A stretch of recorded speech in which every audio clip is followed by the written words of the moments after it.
Ce compresseur de chantier a passé plus de 20 ans oublié dans un coin. Je l'ai acheté aux enchères pour seulement 115 €. Mais est-ce qu'il peut encore démarrer? Aujourd'hui, on va tenter de lui redonner vie.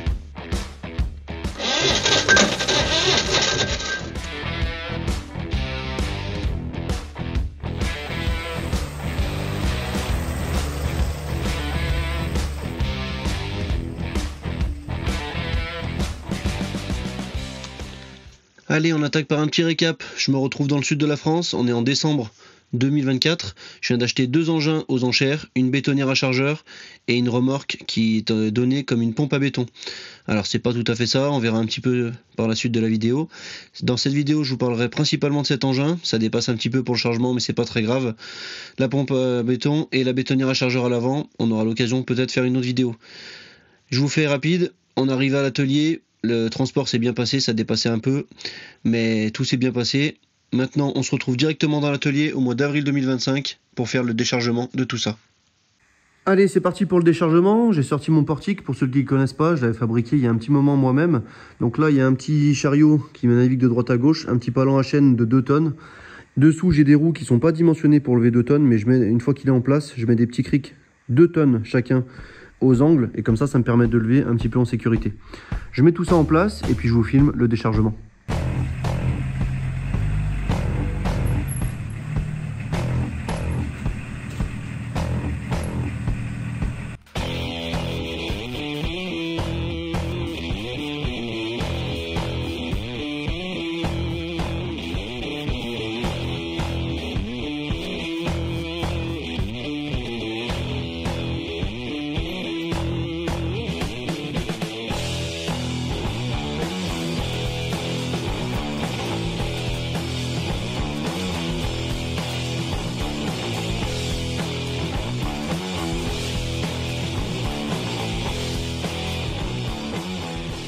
Bon bah voilà, c'est déchargé. Je sais pas comment vous avez vécu le déchargement en vidéo, mais moi je me suis un peu chié dessus.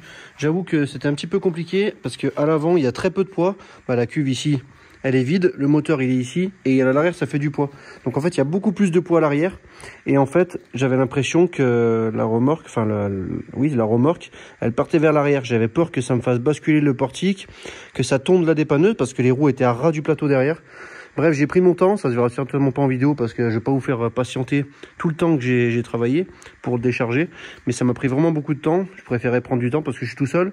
S'il m'arrive un accident, déjà je suis dans la merde et puis j'ai pas envie d'abîmer non plus mon matériel. Donc maintenant que c'est défait, on peut voir à peu près comment c'est. Donc elle dispose d'un attelage pour poids lourd ou même pour VL avec un anneau. On peut le régler, bon là vous voyez bien que je l'ai défait parce que sinon ça va me bloquer dans la bétonnière. À l'avant, une cuve de 250 litres, donc une cuve d'air. Je vous ouvre le capot juste après. Donc à l'intérieur, il y a un moteur diesel, un moteur Indenor. Je vous montrerai juste après, il a une grosse spécificité. Et à l'arrière, un malaxeur. Alors là, par exemple, si on ouvre ça, hop là. Donc si on ouvre ça, on peut voir que là, à l'intérieur, c'est un malaxeur. Et ça permet de malaxer par exemple des micro-bétons comme c'est écrit, éventuellement peut-être des produits de façade, je sais pas, à voir. Et puis ensuite on ferme la cuve ici, ça devient étanche.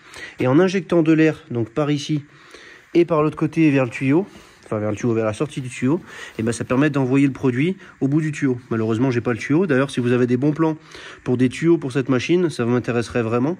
Là je sais pas, je dirais que le tuyau doit faire 50-60 mm.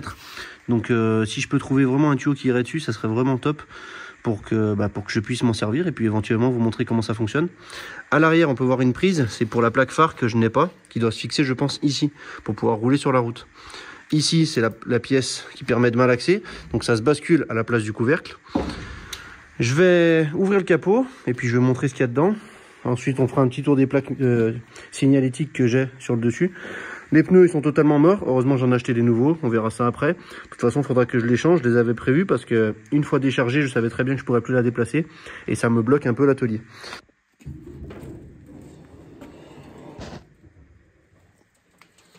Donc de chaque côté, comme ça, il y a des fixations. Et ensuite, le capot s'ouvre vers l'arrière et ça laisse apparaître le moteur qui est à l'intérieur.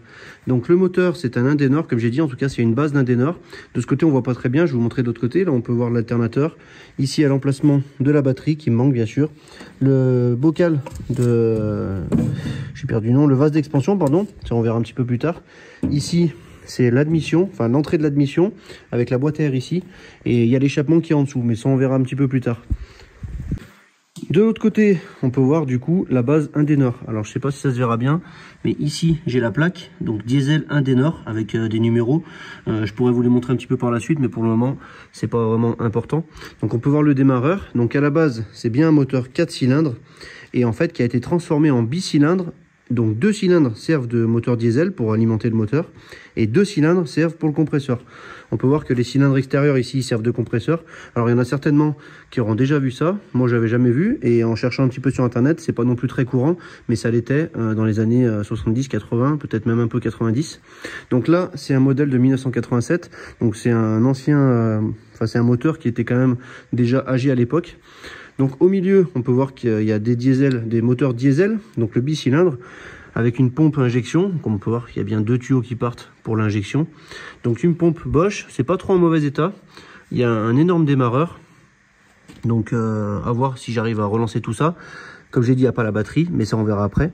Ici, un filtre à gasoil, donc il faudra certainement le changer, voire même, c'est pas certainement, il faudra le faire, parce qu'au moins ça sera en sécurité.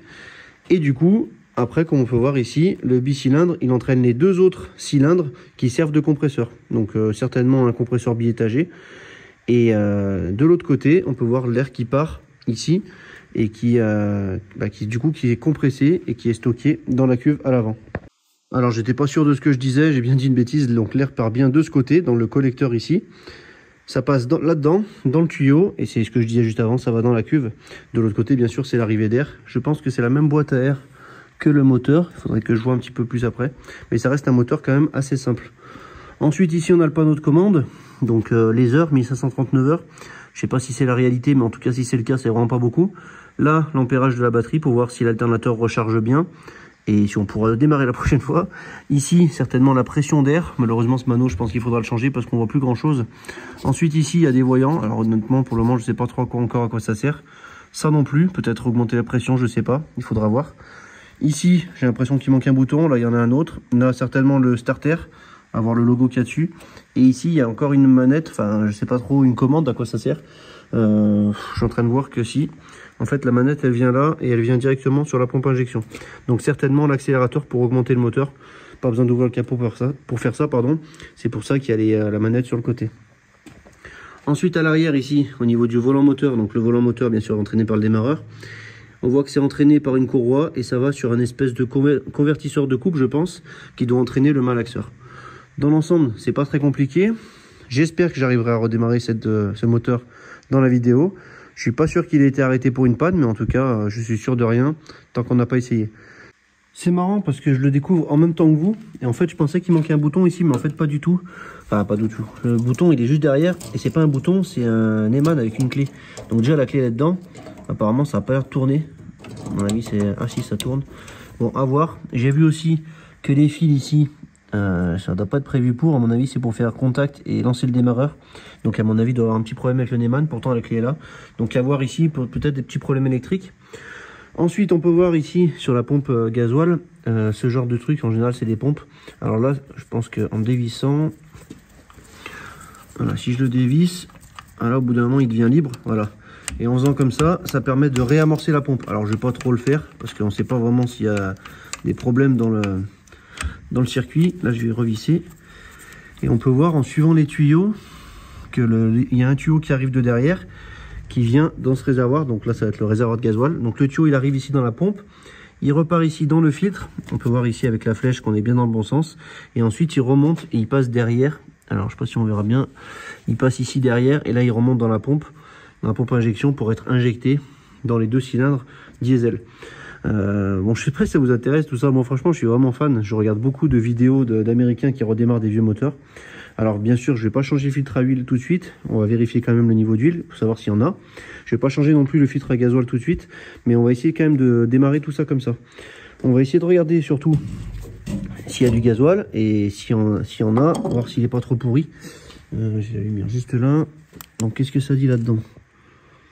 Alors, il y a l'air d'avoir du liquide au fond. Je sais pas vraiment ce que c'est. Mais en tout cas, ce serait bien de pouvoir récupérer un petit peu. Bon, c'est assez profond. Je sais pas si je vais pouvoir. Je crois que j'ai vu sur le dessous une purge. Voilà, c'est ça. Sur le dessous du réservoir, il y a une purge. Donc ce que je vais faire, je pense, dans un premier temps, c'est que je vais purger ça. Je vais purger le réservoir de gasoil. Bon, j'avais plus de batterie dans la caméra. J'ai trouvé le pied ici pour la purge du gasoil. Je pense que je vais laisser de côté pour le moment parce qu'en fait, je me suis rendu compte en mettant quelque chose à l'intérieur du réservoir que le réservoir, il était quasiment plein. Ça sent encore le gasoil, il n'y a pas l'air d'avoir d'eau dedans. Bon, je vois pas comment ça aurait pu rentrer. On sait jamais, en tout cas, c'était bien protégé. Donc ce que je vais faire dans un premier temps, c'est que je vais déjà le mettre stable, parce que quand j'ouvre le capot, il penche en arrière. Donc je vais mettre le petit pied qu'il y a dessous. Là, ça manque un petit peu de hauteur, donc je vais utiliser le Cric Weber, ça va m'aider. Hop là. Allez, l'abîmer.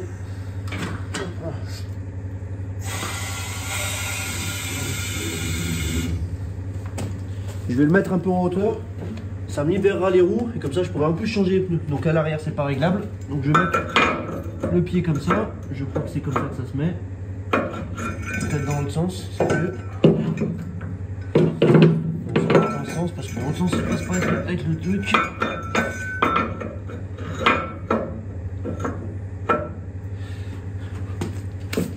Normalement il devrait bien se poser derrière.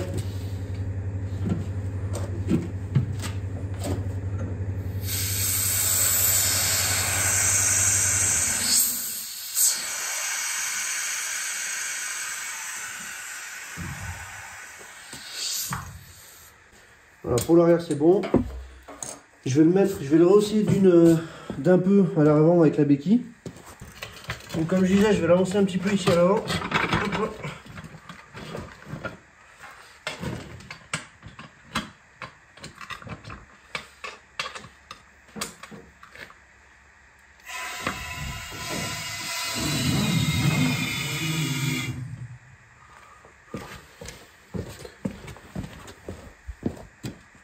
Ça me permettra peut-être un peu d'avoir les roues en l'air. En tout cas, ça me simplifie un peu la vie. Donc là, je peux avoir un autre. Voilà. Ça va me soulager un peu les pneus. Étant donné qu'il faut les changer, c'est pas plus mal. Mais bon, en tous les cas, il faudra certainement utiliser le cri pour pouvoir lever les pneus.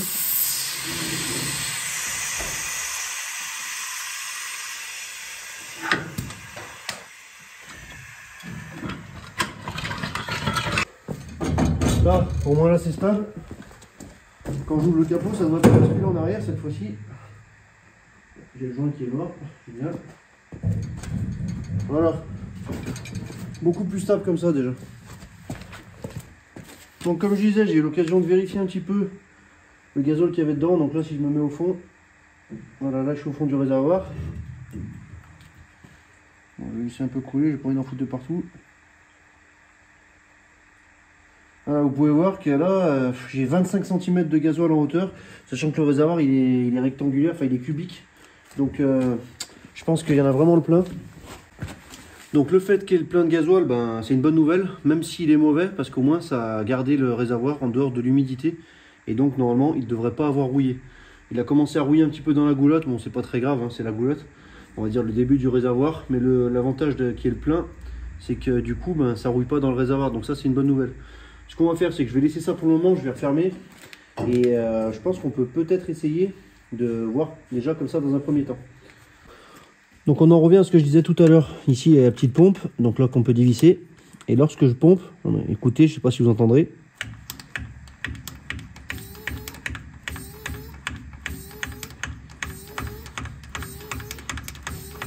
Donc ça je pense que c'est en train de chasser l'air. Et on entend déjà que la pompe doit bien fonctionner.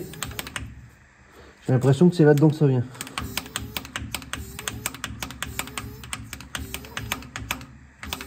Alors, je dis une bêtise, c'est bien dans les injecteurs que ça vient. En tout cas, il n'y a pas de fuite externe, en tout cas pas visible. Peut-être que ça injecte déjà un petit peu avec la pression qu'il y a avec la pompe. Donc déjà, je pense qu'il y a quelque chose qui vient jusqu'aux injecteurs. Donc c'est déjà une bonne nouvelle. Comme on a vu dans l'ensemble, il n'est pas en si mauvais état le moteur, malgré qu'il soit poussiéreux. Mais je pense que malgré que c'était un élément, enfin une remorque qui était stockée dehors, avec le capot, je pense que ça a quand même bien protégé.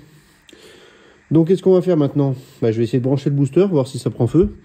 Si ça prend pas feu, voir s'il n'y a pas de bruit bizarre, on verra déjà pour essayer de mettre les deux fils du démarreur ensemble, voir si ça lance le démarreur. Et si c'est le cas, on va voir si ça démarre. Bon, ça serait un petit peu facile comme ça. Mais pourquoi pas, on va voir. Ici, je vais essayer de mettre ici. Donc là, ça doit être une manette pour l'éteindre, je pense. Il faut prévoir ça aussi, il faudrait pas qu'il s'emballe, que j'arrive pas à l'éteindre. Mais ça, je vais voir après. Je pense que cette manette, déjà, qui est pas grippée, en tout cas pas dans ce sens. Voilà, déjà que la manette soit pas grippée ici, ça me permettra certainement de l'éteindre. Certainement en poussant en arrière ou dans l'autre sens, je sais pas, en tirant. On va voir si dans l'autre sens j'arrive, je vais pas trop forcer. Ici, il y a un petit capuchon rouge, que je peux enlever d'ailleurs. Je peux vous montrer, où c'est écrit OEL, Germanie. Je pense que c'est l'endroit où il faudrait mettre de l'huile pour graisser la pompe à huile. Je vais quand même essayer de me renseigner avant de tenter quoi que ce soit, un démarrage. Ça serait dommage d'abîmer la pompe pour si peu. Je vais me renseigner avec ce type de pompe ici. En plus, j'ai la référence Bosch. Voir si j'arrive à trouver une information, s'il ne faut pas huiler un petit peu la pompe. Je branche le booster et puis on se reprend juste après, une fois que tout ça c'est fait. Bon, je me suis un petit peu renseigné de mon côté, et ça, c'est des pompes qui sont à huile. Enfin, il y a de l'huile dedans. Elles sont pas lubrifiées par l'huile du moteur, donc il faut bien s'occuper de la lubrification. Donc ici, si j'ai bien compris, c'est pour le remplissage, pour le niveau. La vidange, il faut la faire de temps en temps. Bon, c'est pas l'urgence pour le moment, j'ai l'impression. Et ensuite, normalement, il devrait y avoir une vis de vidange et une vis de niveau. Alors honnêtement, je sais pas trop. J'ai dévissé celle-ci, j'avais de l'huile qui commençait à couler, donc je l'ai revissée. Je pense que celle-ci, c'est peut-être celle de vidange. Peut-être celle de niveau, parce qu'il y a quand même pas mal de surface encore en dessous. Je sais pas trop, dites-moi dans les commentaires ce que vous en pensez. En tout cas, il y avait de l'huile qui coulait, elle avait pas l'air trop mauvaise. Bon, on le sentait un petit peu fort. Il faudra certainement faire la vidange un petit peu plus tard de la pompe à huile et aussi du moteur. Mais pour le moment, on va dire que c'est bon. Je vais essayer de vérifier le niveau d'huile du moteur. Et ensuite, on pourra essayer de démarrer. J'ai rapproché le booster. Je le brancherai en espérant qu'il y a rien qui prenne feu. Et on verra ce qu'on arrive à faire avec ce moteur. Donc on va voir le niveau d'huile déjà. Comme je disais il y a 2 secondes. Hop là. Pas très accessible la jauge. Ah, là, bizarrement, l'huile est super propre. Ah, super propre. Ça sent bien l'huile. Bizarre. Enfin, bizarre, tant mieux. Donc là, comme on peut voir, je sais pas si ça se verra bien en vidéo. Alors là, voilà. On voit bien maxi, mini. Ah, c'est pas les jauges d'aujourd'hui, hein. C'était des vraies jauges à l'époque. Pas des jauges où on n'arrive rien à lire dessus. Donc on va essayer de la remettre et voir le niveau qu'il peut y avoir. L'accès il n'est pas vraiment pratique avec ce tuyau en plein milieu. Mais bon, on va y arriver. Ça c'est fait.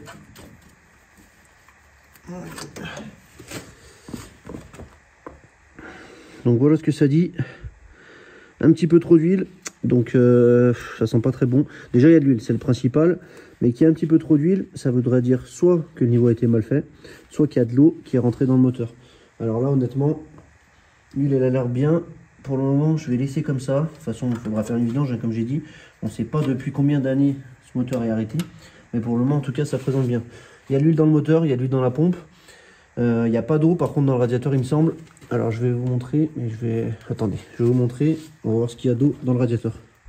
Comme on a vu juste avant, de l'autre côté, il y a le vase d'expansion qui est plus bas que le niveau du radiateur. Alors c'est pas forcément courant, surtout sur les voitures d'aujourd'hui où le vase d'expansion est toujours un peu plus haut. Mais là, d'après ce que j'ai compris, quand le radiateur a un bouchon, il faut remplir bien sûr à ras-bord. Et ensuite, le vase d'expansion sert juste pour l'expansion justement du liquide. Donc normalement, il n'y a pas besoin que le vase d'expansion soit plus haut. Bon, c'est quand même pas très conventionnel et c'est un peu bizarre, mais bon, pourquoi pas. Bon, là, je vois qu'il y a un petit peu du liquide. Il n'y a pas grand-chose. Mais il y a quand même du liquide et c'est pas de l'eau. Comme on peut voir, c'est vert. Je sais pas si ça se verra bien à la caméra. Je vais essayer de vous rapprocher. Voilà, comme un petit peu, on peut voir. Voilà, c'est pas de l'eau, c'est bien du liquide de refroidissement. Donc il en manque peut-être un petit peu à voir. Ça déborde pas non plus. Ce que je pourrais faire, c'est je pourrais mettre un petit peu d'eau pour voir si le niveau augmente vite ou pas. Et comme ça me permettrait de savoir si le niveau est à peu près bon. On va essayer de rajouter un petit peu d'eau. Bon, dans tous les cas, je pense que la vidange ne sera pas de trop. Hop là.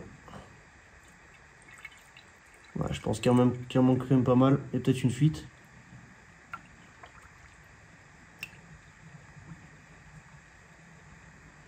Ah, ça m'a fait mentir. J'ai pas mis grand chose et c'est déjà plein. Bon, je vais refermer ça pour liquide de refroidissement. Je me dis qu'il y a peut-être une chance qu'il y en avait assez. Parce que vu la taille du radiateur, c'est pas avec un petit pot comme ça que j'aurais pu le remplir. Donc c'est bon signe. Il y a peut-être un petit peu d'eau qui manquait. Mais déjà c'est bon signe de ce côté-là. Bon allez, je remets le bouchon. Bon, où c'est qu'on en est pour le moment? Il y a de l'huile dans le moteur, qui est pas vilain. Il y avait quasiment le plein dans le réservoir de carburant. Le radiateur, il n'a pas l'air d'être percé, en tout cas il n'était pas beaucoup vide. De l'huile, il y en avait aussi dans la pompe à huile, enfin dans la pompe à injection, pardon. Donc maintenant ce qui manque, eh ben, c'est mettre le contact, on va voir ce que ça donne. Peut-être qu'il présente mal, mais que le moteur est en bon état. Bon, on peut toujours rêver. Dans tous les cas, je vais mettre le contact et on va voir ce que ça donne. Allez, le moins, c'est écrit dessus. Hop là. Le plus. On va faire attention que le plus il touche pas quelque chose. Et là, si je mets le contact. Bon, déjà, j'entends pas de bruit bizarre. On va aller voir de l'autre côté ce qui se passe au niveau du panneau de contrôle. Bon, pour le moment, il se passe pas grand chose. Je vais voir avec cette clé. J'essaie de pas prendre le jus. Est-ce que dans la tournant, j'arrive à voir quelque chose? Non, il n'y a rien du tout au niveau du contacteur. Donc là, il faudra voir certainement un problème électrique. Et maintenant, je vais essayer de mettre en contact les deux fils qui sont vers le démarreur. Alors, je ne sais pas si on les verra ici. Voilà, les deux fils qui sont juste là. Je pense que ça doit lancer le démarreur. On va voir ce que ça dit si je les mets en contact. J'espère que je ne vais pas prendre le jus.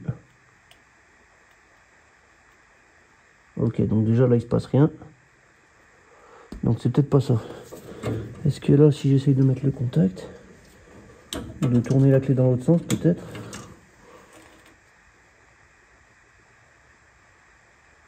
Non, toujours rien. Donc là, il y a quelque chose qui ne va pas de ce côté-là. Je vais essayer de voir un petit peu ce que je trouve et je vous tiens au courant. Il y a quelques semaines, il y a une société qui m'a proposé de m'envoyer leur pince ampère-métrique, donc qui fait aussi multimètre. Je m'en suis déjà servi 2-3 fois, j'ai pas eu l'occasion de vous la montrer.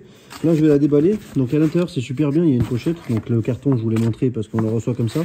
Et à l'intérieur de la pochette, eh ben, on trouve bien tout ce qu'il faut. Donc la pince ampère-métrique que j'avais pas d'ailleurs. Donc c'est pour ça que ça m'a bien rangé. Donc la pince ampère-métrique ici, le manuel bien sûr, les câbles pour pouvoir faire multimètre et un fil pour mesurer les températures. C'est vraiment pratique. Je vais vous déballer ça et je vous montre un peu plus près. Donc là, comme d'habitude, hein, il y a le COM, donc c'est la masse, enfin le moins, et input là, bah, c'est pour le rouge. Au bout des pinces, enfin des câbles, on a des contacts comme ça, et je sais pas si ça se verra bien. Voilà. Et ce qui est super pratique, c'est qu'on peut enlever ça et avoir des pinces, enfin des pointes, j'arriverai pas, des pointes encore plus fines. Donc là, c'est vraiment pratique. Alors j'ai tendance à laisser ça quand j'ai pas besoin, comme ça m'évite de les tordre ou de les abîmer. Ensuite ici, je l'allume, et sur l'écran. Donc là ça me met calibration et en fait il y a un mode automatique, voilà, là qu'on peut voir automatique, donc ça va sélectionner suivant ce que vous voulez mesurer, les ampères, les volts, les valeurs en ohm, la résistance, voilà, j'ai perdu, et ensuite il y a plein d'autres valeurs. On peut aussi choisir bien sûr, ben voilà, là c'est juste ampères, là c'est juste volt, en DC, là c'est donc comme j'ai dit la résistance. Donc si je touche les deux bouts, alors, ça va pas se voir, voilà. Si ça se touche les deux bouts, ça me donne la valeur en ohm. Ensuite là c'est quand ça sonne, donc si ça touche, s'il y a un contact, ça sonne, voilà, et en plus ça s'allume en vert. Voilà, je vous montre mal, désolé. Là il y a la température mais qui est faussée parce que j'ai pas branché le câble, enfin qui est faussée, je suis pas certain, parce que ça doit être à peu près ça la température. Ensuite bon, il y a d'autres fonctions, bon je vais pas tout vous dire sinon ça serait trop long, mais il y a tout, les hertz, tout ça. Je vous mettrai un lien dans la description avec si ça vous intéresse. Je vous mettrai comme d'habitude les liens dans la description des outils que j'utilise. Et il y a aussi la partie ampère-métrique. Alors pour le moment on peut pas s'en servir, mais là ici on peut mettre un câble et ça mesure l'intensité qui passe à travers. Bon, désolé, j'avais plus de batterie, j'en ai rechargé un petit peu, mais là c'est tard. Je vais pas continuer trop tard. Dans tous les cas, la partie électrique, j'aurai l'occasion d'en refaire demain. Là, pendant que j'avais pas la caméra, j'ai quand même mesuré si j'avais bien les 12 volts qui arrivaient au démarreur, et c'est bien le cas. Donc ensuite, sur un démarreur, comment ça se passe? Eh ben, il y a le plus qui arrive sur le plus gros fil ici directement au démarreur, et au-dessus, il y a le solénoïde. Quand les deux sont en contact, c'est-à-dire quand le solénoïde au-dessus il est alimenté, eh ben, ça lance le démarreur. Ce que je vais faire, c'est que je vais mettre un gros tournevis entre les deux pour voir si le démarreur déjà se lance. S'il se lance, on verra déjà à ce moment-là, ce sera une bonne nouvelle. Donc là, je vais éteindre ça, j'aurai l'occasion de m'en resservir demain. Dans tous les cas, pour vous, c'est juste après dans la vidéo. Donc, je prends la tournevis un peu comme ça. Je vais le mettre ici en contact. Alors, je vais essayer de ne pas prendre le jus, ça serait bien.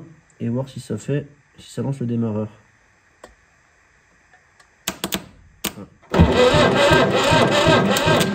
Bon, Vous voyez que c'est un petit peu approximatif avec le tournevis, mais ça me permet déjà de voir que le démarreur il tourne. Ensuite, ah bah là déjà je suis content. Qu'est-ce que je voulais voir? Donc ici, comme on a dit, je sais pas si ça se voit sur la caméra, voilà, juste ici, là il y a le starter, et j'ai vu qu'en plus il fonctionnait bien. Donc là c'est un câble qui passe tout le long et qui arrive derrière la pompe à injection ici et qui me tire la manette. Donc je vais mettre le starter à fond. Je vais essayer de refaire avec le tournevis. Bon, c'est pas génial. Demain, quand j'aurai un petit peu mieux le temps, je vérifierai déjà le contacteur ici, pourquoi il marche pas. S'il y a des fils qui sont coupés ou quelque chose, je vérifierai toutes les continuités. Mais déjà, avant d'arrêter pour ce soir, j'aimerais voir si le moteur il commence à fumer un petit peu. Ça serait bien. Déjà, je vais essayer de lancer le démarreur avec le starter et on va voir ce que ça dit.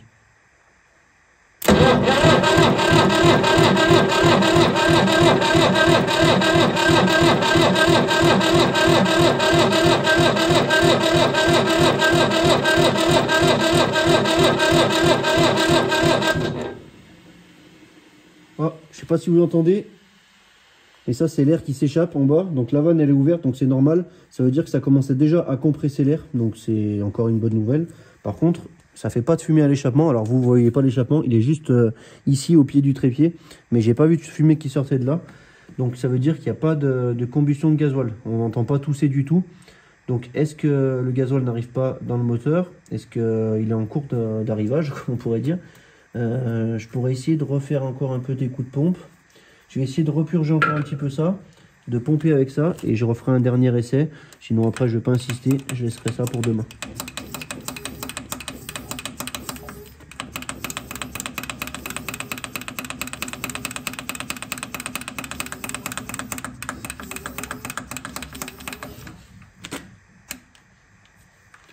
Déjà je vois pas de fuite externe, c'est une bonne nouvelle.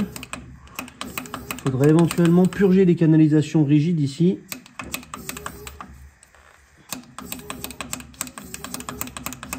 Donc là c'est dans la pompe que ça fait le bruit. Il faudrait éventuellement dévisser un petit peu les canalisations rigides qui sont à l'entrée de chaque injecteur pour purger les canalisations.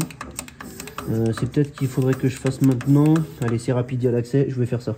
Donc je vais dévisser les deux canalisations, pas à fond, hein, juste un petit peu, jusqu'à ce que le gasoil y sorte. Et une fois que le gasoil va sortir, ça voudrait dire que les canalisations sont déjà purgées. Ça serait déjà une bonne chose. En général, ça c'est du 14. Je vais chercher la clé et on fait ça tout de suite. Bon, désolé, encore une fois, j'avais plus de batterie. Là, j'ai très peu chargé. Je suis peut-être un peu trop pressé. J'ai déjà dévissé les canalisations, donc c'était du 17 et du 19. Je sais pas pourquoi c'est pas les mêmes, mais en tout cas, comme vous voyez, c'est tout gras. J'ai réussi à faire venir le gasoil en lançant le démarreur. Donc le gasoil arrive jusqu'aux injecteurs, ça c'est une chose. J'ai réussi de redémarrer et j'ai rien qui se passe, en tout cas ça tout saute pas. Mais il y a aussi le fait qu'il y a les bougies de préchauffage qui sont juste en dessous. Étant donné que là je lance le démarreur. Bon, on se retrouve le lendemain. En fait, hier, j'avais encore plus de batterie. Bon, j'y arrivais plus, j'ai un petit peu abandonné, j'ai un petit peu laissé ça de côté. Donc, comme je disais, j'ai réussi à faire venir du gasoil jusqu'aux injecteurs en dévissant les canalisations au niveau des injecteurs. Donc ça coulait des deux côtés, ça c'était bien, en faisant tourner le démarreur. Après, étant donné que je faisais tourner le démarreur uniquement en faisant contact entre le démarreur et le solénoïde, là, et ben j'avais pas les bougies de préchauffe qui préchauffaient. Donc le mieux, ça serait de pouvoir utiliser ce contacteur. Donc c'est ce que je vais regarder maintenant. Je vais suivre un petit peu les cheminements des câbles, voir s'il n'y a pas quelque chose qui cloche, voir si ça correspond. Ça serait un petit peu barbant, je pense, en vidéo de vous montrer ça. Donc ce que je vais faire, c'est que je vais le faire un petit peu en vidéo et je vous montre une fois que c'est un petit peu plus avancé. Bien sûr, je vous montrerai avant de redémarrer pour garder un petit peu le suspense parce que pour le moment, ça démarre pas. J'espère que ça va démarrer. Il y a tout ce qu'il faut pour que ça démarre, à part la partie électrique, mais j'espère que ça va partir. Bon, c'est le bordel. Je sais pas si vous verrez ici, j'ai défait le tableau de bord. J'ai enlevé les vis là pour enlever la boîte que j'ai défait ici. J'ai voulu voir ici. Alors en fait, là, il y a deux branchements. Enfin, il y avait deux branchements. Là, j'ai enlevé la cosse parce que j'arrivais pas à voir la continuité. J'ai réussi à suivre un fil, mais en fait, c'était pas le bon. Bon, les fils, ils sont tous noirs ou rouges ou bleus, mais il n'y a pas d'autres couleurs, donc c'est difficile de les trouver. Il faudrait revoir un peu le faisceau. Je pense qu'il y a quelque chose qui va pas. Le contacteur ici, j'ai réussi à le faire tourner un petit peu comme un démarreur. Je sais pas pourquoi ils ont mis un fil de fer, c'est con au bout de la clé. Bon bref. Ici la clé là. Donc là c'est comme si j'enlevais le contact. Là il y a un peu le contact et ensuite si j'appuie, j'arrive à tourner. Bon, on voit bien qu'il se passe rien. De toute façon, le connecteur ici, il n'est pas branché. pour le solénoïde. Je l'ai branché, j'ai essayé, ça a rien fait quand même, il n'y a pas de contact, il n'y a rien. Et même au tableau de bord, il y a du jus, mais il n'y a rien qui s'éclaire. Il devrait y avoir peut-être le voyant de pression d'huile ou des choses comme ça qui devraient s'éclairer. Dans les 3 phares là, rouge, vert et orange, je pense qu'il doit y avoir des trucs comme ça. Il faudra remettre des étiquettes. D'ailleurs, dites-moi si ça vous intéresse de refaire une restauration un petit peu plus propre. Alors, ce sera pas une restauration à neuf de cet engin. Ça pourrait être l'occasion de faire un épisode 2 si ça vous intéresse. Moi, ça m'intéresse. Alors, je vais certainement le faire. Peut-être pas en vidéo si ça vous intéresse pas. Mais dites-moi en commentaire ce que vous en pensez. Donc, je vais laisser un petit peu tomber le faisceau électrique pour le moment. Parce que ce qu'on veut, c'est que ça démarre. Autant vous que moi. Donc, ce que je vais faire, c'est que je vais essayer de mettre un petit peu de Start Pilot. Il me reste pas grand chose, donc je vais essayer de mettre ça. Les essais que j'ai fait hier pour démarrer, il y avait de la fumée qui sortait de l'échappement. Donc s'il y a de la fumée qui sort de l'échappement, ça veut dire qu'il y a du gasoil qui arrive dans les cylindres, parce que s'il y avait rien du tout, s'il n'y avait pas de carburant, ben, ça ferait pas de fumée du tout. Donc je pense qu'il peut partir. Mon booster il est très puissant, et pourtant j'ai l'impression que ça manque un peu de pêche. Est-ce que c'est censé être en 24 volts? Je pense pas, parce qu'il n'y a que 2 causes de batterie. Des batteries 24 volts, je pense pas. Il faudrait que je vois sur le démarreur. Je suis en train de douter en vous disant ça. Mais je pense quand même que c'est du 12 volts. Parce qu'il n'y a pas beaucoup de pêche. Je sais pas si vous avez entendu quand je lance. Non, c'est bien du 12 volts. Hein. C'est bien écrit 12 volts. Donc je vais pas tenter de le mettre en 24. Même si mon booster le fait aussi. Donc je vais remettre 12 volts. J'espère que ça va finir par partir. Parce qu'on veut tous que ça démarre encore une fois. Donc je vais vous mettre sur le trépied un petit peu plus loin. Et puis on va réessayer de démarrer. Bon, j'ai pas réussi à ouvrir beaucoup, mais ça suffira, je pense, pour mettre un petit peu de Start Pilot. Il me reste vraiment pas grand chose, donc j'espère que ça va suffire. Allez, c'est parti, je mets un petit peu dedans. Ah, il me reste vraiment rien. J'espère que ça pourra suffire un peu pour faire lancer le moteur. Allez, c'est parti, je vous mets sur le trépied, on va de l'autre côté et je relance le démarreur. Allez, cette fois-ci, on va voir si ça part, en espérant que ça parte. Let's go. Ah, ça va partir.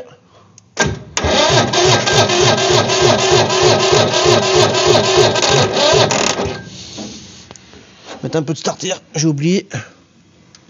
Enfin, c'est pas un starter, c'est une surcharge sur diesel, mais bon. Voilà, que vous me dites.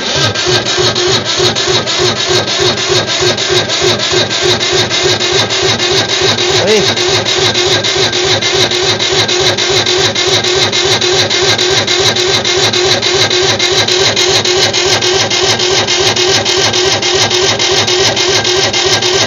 Ah, il veut pas, hein. Il veut pas, mais il fume quand même. Ah, j'ai vraiment plus rien là, dans le Start Pilot. Je vais essayer de mettre le fond quand même. Bon, j'en ai mis une bonne dose. Ça pue. Allez, il faut que ça parte. Il faut qu'il parte. Au moins qu'il tousse, quoi. Pas qu'il a démarré tout neuf, mais bon, quand même. Allez, let's go. Yes! Il va partir! Allez!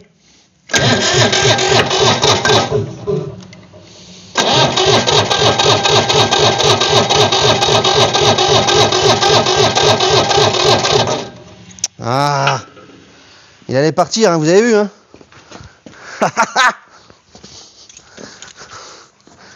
Ah, qu'est-ce qu'on est bête avec ces vieux engins, là. Il va partir, vous y croyez ou pas?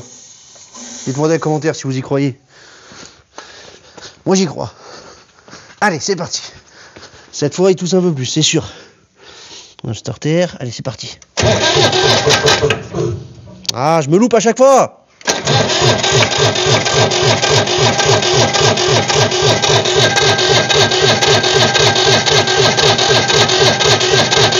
Ah, le gasoil veut pas prendre, hein.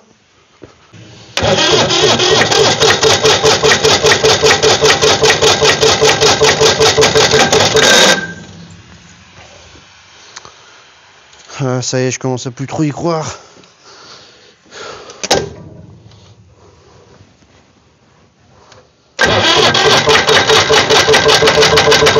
Allez!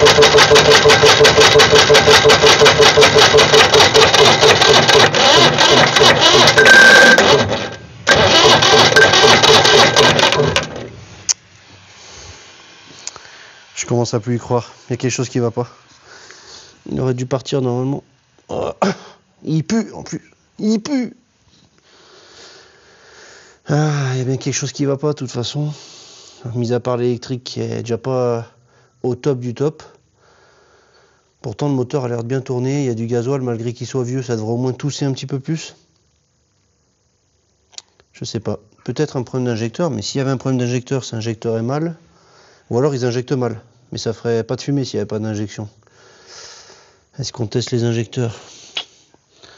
Ça vaudrait presque le coup de les tester, mais bon.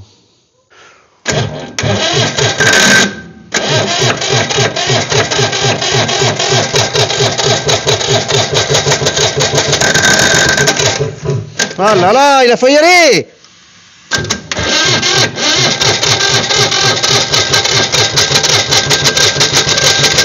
Allez!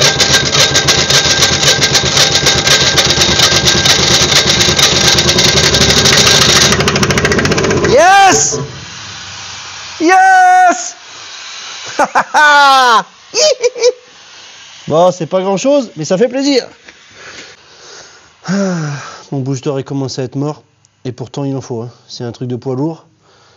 Bon, c'est un sacré moteur, et puis la taille du démarreur, à mon avis, ça doit pas mal pomper quand même. Bon, allez, je vais remettre le booster à charger, et on va voir ce que ça donne après. Bon, j'ai voulu démonter l'injecteur, enfin j'ai démonté l'injecteur, donc j'ai enlevé les deux retours d'injecteur sur le dessus, faire attention bien sûr aux petites vis, enfin la vis banjo avec les deux petits joints à cuivre de chaque côté, comme toutes les vis banjo. Ensuite, j'ai enlevé le support du dessus qui est ici, donc qui vient et qui tient l'injecteur en place. Donc pareil, des écrous, des écrous et tout. J'ai dévissé la connectique, alors j'ai pas fait l'autre côté. Hein. Je l'ai à peine bougé, il n'y a pas à dire, hein, les vieux moteurs c'est quand même autre chose. Hein. Il n'y a pas d'injecteur grippé comme dans les merdes d'aujourd'hui.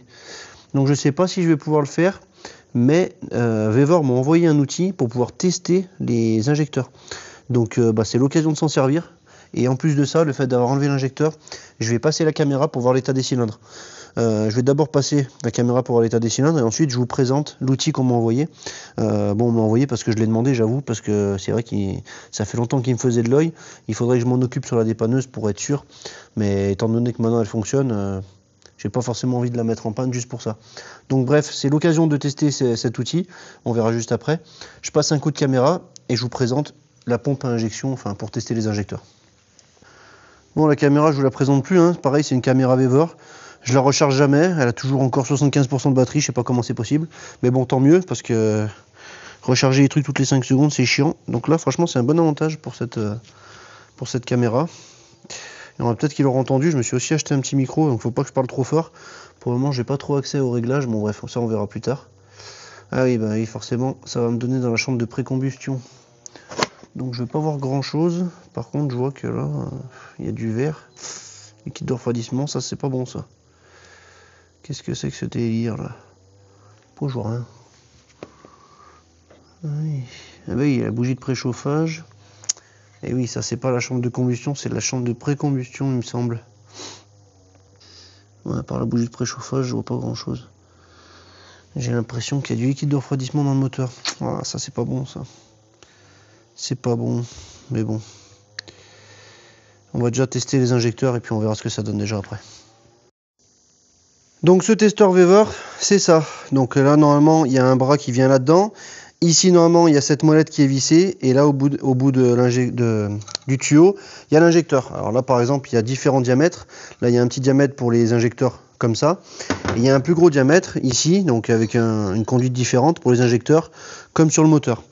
Alors là, je vais dire la vérité, là comme je l'ai reçu, c'est de la merde. Alors je suis désolé, Vevor, ils vont peut-être être un peu vexés. Oui, ils me l'ont envoyé gratuitement, mais je vais pas mentir, là c'est de la merde.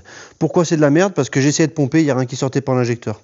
Je me suis dit peut-être qu'il est bloqué, j'en ai essayé un deuxième, un troisième, rien qui sortait, et à chaque fois ça fuyait par ce filetage-là, même avec la molette vissée à fond.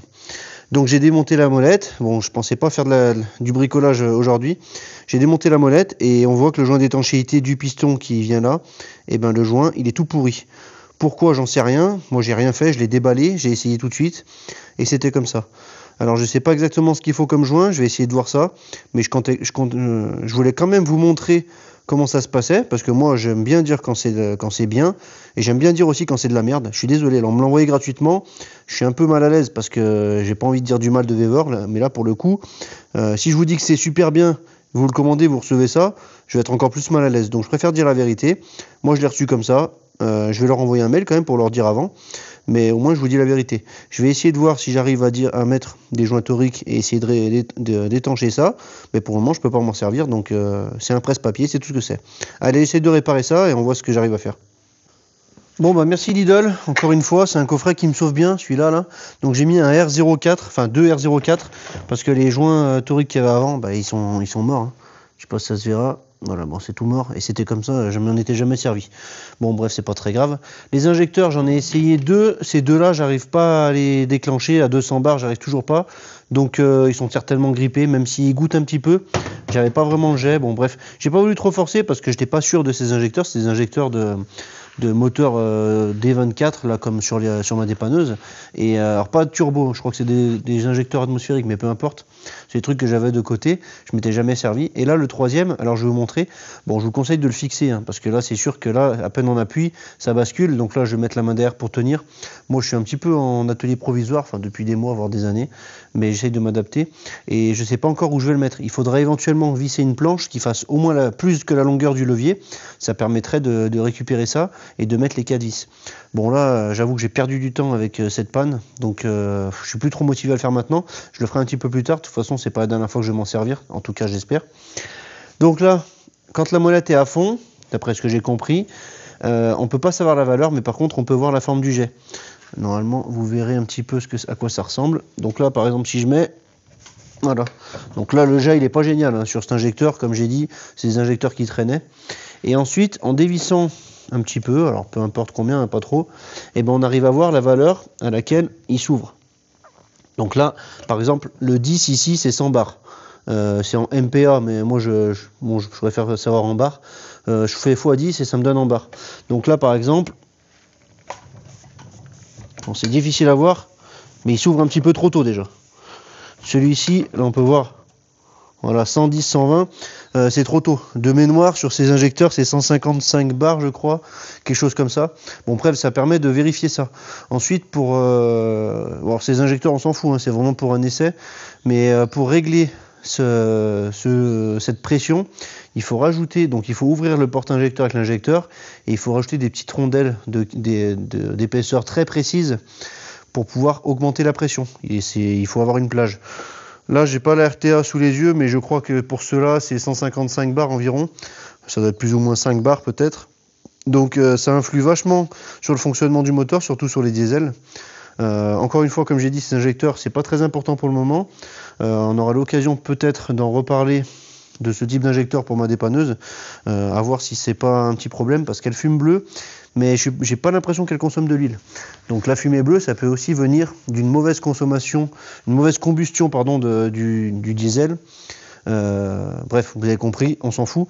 Je vais mettre l'injecteur du moteur qui nous intéresse, voir s'il est grippé, j'espère pas, et à voir combien surtout il s'ouvre. S'il s'ouvre, donc c'est parti, je change la canalisation, je mets l'autre, et on voit ce que ça donne. Bon alors déjà, j'ai fait le montage, déjà, est-ce qu'il va injecter quelque chose? Est-ce qu'il est grippé? Est-ce qu'il n'est pas grippé? Bon, comme on a dit, ça fumait, donc je pense pas qu'il soit grippé. On va voir ce que ça donne. Donc là, j'essaierai, on verra pas la pression d'ouverture, au moins voir si ça gicle. Voilà. Bon, le jet, il est pas très diffus, mais peut-être qu'à l'ancienne, c'était peut-être un peu comme ça. On va essayer de voir à combien il s'ouvre.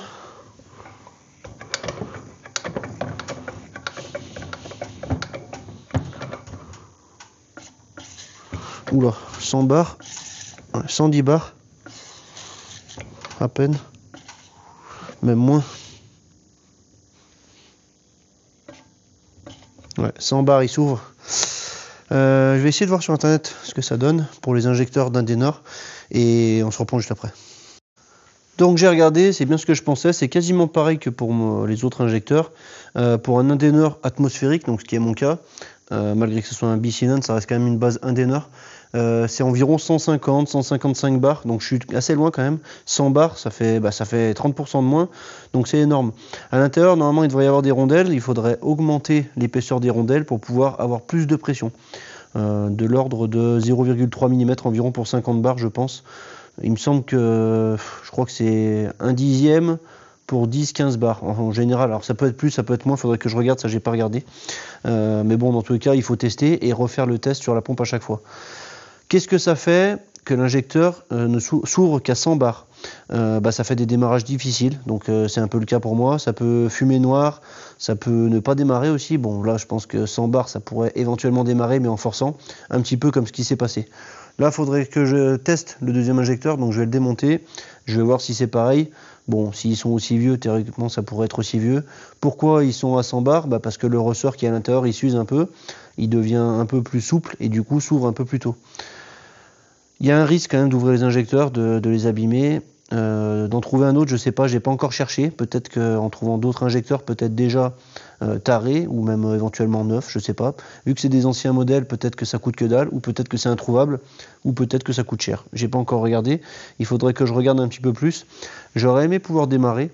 Pour le moment, je sais pas trop. J'ai fait quand même, j'ai mis quand même en recharge mon booster, donc peut-être qu'on arrivera à faire quelque chose. Là, je vais couper la caméra, je vais démonter le deuxième injecteur et je vous filmerai quand je le teste. On verra si c'est pareil ou pas. Pour la pompe Weber, bon, c'est vrai que j'étais un petit peu sur les nerfs au début. Déballer quelque chose qui fonctionne pas, c'est toujours chiant. Bon, j'ai changé 2 joints toriques, ça m'a coûté quelques centimes, voire même rien, parce que j'avais déjà la boîte. Mais c'est quand même quelque chose à savoir si vous les achetez. J'ai pas envie que vous achetiez cet appareil qui soit en panne et vous pensiez que ça soit ma faute. Bon, c'est pas moi qui les envoie, hein, mais si j'ai pas envie de vous proposer des trucs de merde, quand ça fonctionne pas, je le dis. Bon, maintenant ça fonctionne. J'ai parlé un peu vite, enfin un peu vite. Il y avait quand même les joints toriques qui étaient morts, mais pour le reste, ça a l'air d'être bon. Alors faites attention parce que, comme vous avez vu, j'ai pas de gants. Il faut mettre des gants parce que le gasoil, quand il est injecté par l'injecteur, ça peut rentrer à l'intérieur de la peau, c'est très mauvais. Il faut mettre aussi des lunettes. Faut faire très attention avec ça. Pas besoin de me le dire en commentaire, je le sais déjà. Bon là, j'étais un petit peu énervé, un petit peu saoulé parce que j'ai perdu du temps pour ça, mais il faut quand même faire attention. Allez, deuxième injecteur, ça a été très rapide aussi, ça s'est très bien démonté, pas grippé du tout, donc ça c'est bien. Là j'ai serré à fond, on va voir déjà s'il y a un jet. Ouais. Il y a un jet aussi, pas hyper diffus, mais bon, c'est à l'ancienne. Dites-moi dans les commentaires, pour ceux qui savent bien, je sais que les injecteurs, normalement, ils sont censés avoir un beau cône. Là, c'est plus trop le cas, peut-être qu'ils sont un peu grippés. Bon, ça fait longtemps que ça n'a pas roulé, j'imagine. Enfin, roulé, ça n'a pas tourné. J'ai dévissé un petit peu. Bon, maintenant, on va voir la pression auquel ça se déclenche. J'imagine 100 bars comme l'autre, peut-être même pire. On va voir.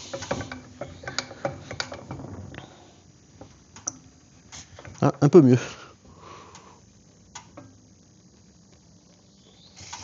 « 120 bars. Ah, 120, 130, ouais. Ouais, peut-être 110 même. Allez. Dans tous les cas, pas top. Bon, ça reste quand même équilibré, c'est un bicylindre, donc c'est quand même important que ça soit un petit peu équilibré. Mais bon, c'est pas top. Je pense que ça mériterait un peu plus de pression. J'ai oublié de vous dire, pour la pompe, une fois que c'est testé, s'il y a encore de la pression dedans, on dévisse pas, sinon vous allez en avoir plein les yeux. Vous dévissez la molette ici, ça enlève la pression. Bon, il y aura toujours un peu de gasoil qui va couler, mais il n'y aura pas 100 bars de pression. Ça vous évitera de prendre tout dans la gueule. Et là, attention de ne pas dévisser à fond, parce que bon, je ne l'ai pas fait, mais il me semble que si je dévisse trop, ça peut partir. Bon, là, il n'y a plus de pression, ça ne devrait pas partir, mais faites attention quand même. Ensuite, j'attrape, je le dévisse, je vais vous montrer quand même comment ça coule. Je vais essayer de mettre en dessous. Voilà, vous voyez, ça fait un petit jet. J'espère qu'il n'y a pas mon bras devant. Donc là, il y a quand même un peu du gasoil qui coule.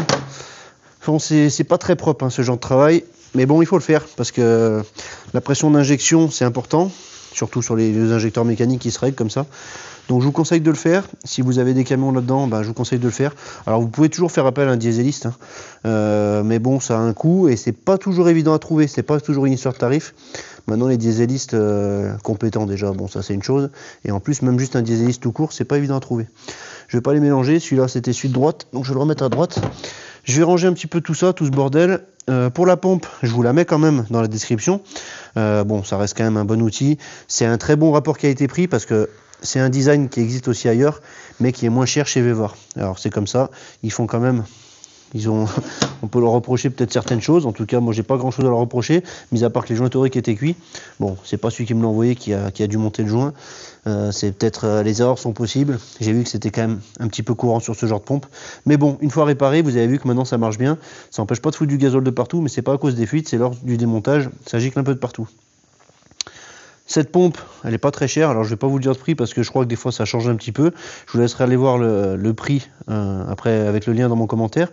Je vous mettrai aussi un petit code promo si ça vous intéresse, si vous voulez l'acheter. Et puis bah, n'hésitez pas d'aller au moins voir, moi ça fera un petit peu de trafic et puis ils seront contents. Même si vous achetez pas, moi ça me fait un petit peu bien voir. Bon, dans tous les cas, ça fait déjà un petit moment que je travaille avec Weber, j'en suis très content, malgré ce petit défaut. Bon, j'ai réussi à réparer, donc c'est bon, c'est une histoire passée maintenant. J'étais un peu saoulé sur le moment, mais maintenant c'est passé. Et je laisserai quand même tout ce passage, parce que je préfère être honnête avec vous sur ce que je reçois. Si c'était un truc où j'avais bricolé pendant 1 heure dessus, eh ben, je vous l'aurais dit aussi. Je ne l'aurais pas caché parce que si ça vous arrive à vous, ben moi ça me met un peu mal à l'aise. Donc je préfère que vous receviez des choses et que vous attendiez à recevoir ce qui m'est arrivé à moi. Allez, j'ai trop parlé encore une fois. Je range ça. Pour les injecteurs, ben, je vais certainement commander des cales ou voir si je commande d'autres injecteurs. Mais là en attendant, je vais les remonter. J'aimerais faire un autre essai. Ça serait bien si ça démarrait quand même dans cette vidéo, non? Ah ah ah, j'ai parlé trop vite. J'ai même pas regardé les injecteurs. Regardez ce qui est écrit dessus. Donc là déjà c'est écrit Bosch, comme pour ceux qui voient. Et regardez ce que c'est écrit en petit, 115 bars. Donc finalement je suis pas si mauvais, on n'est pas si loin de ce que ça donne. Alors 100 bars c'est un peu faible, mais pour le deuxième c'est à peu près bon. Je pense pas que 10 bars ça peut influencer autant sur le démarrage. Donc ça me redonne un espoir. Il y avait un jet, donc le gasoil peut passer. La pression est relativement cohérente, c'est normal que ça soit un peu plus bas vu l'âge du moteur.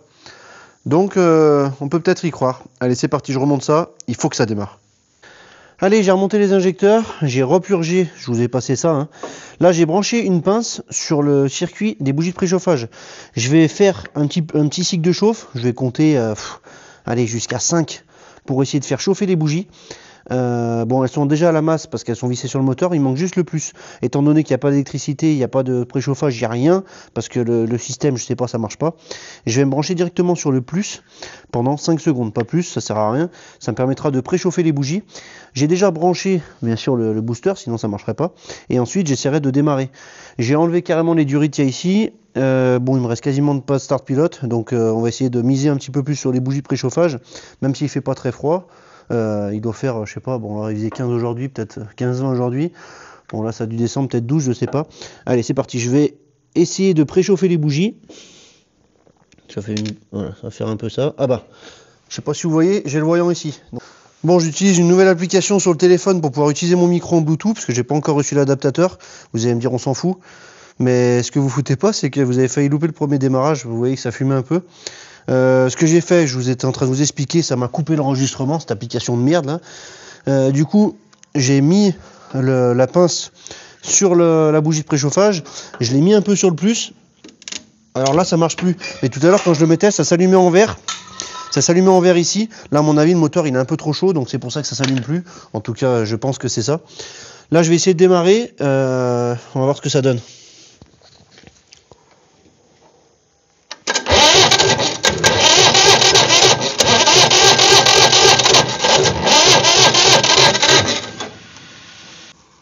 Coup de préchauffe, ça ferait pas de mal sur la bougie. C'est bizarre parce que tout à l'heure j'avais le voyant qui s'allumait et maintenant ça marche plus.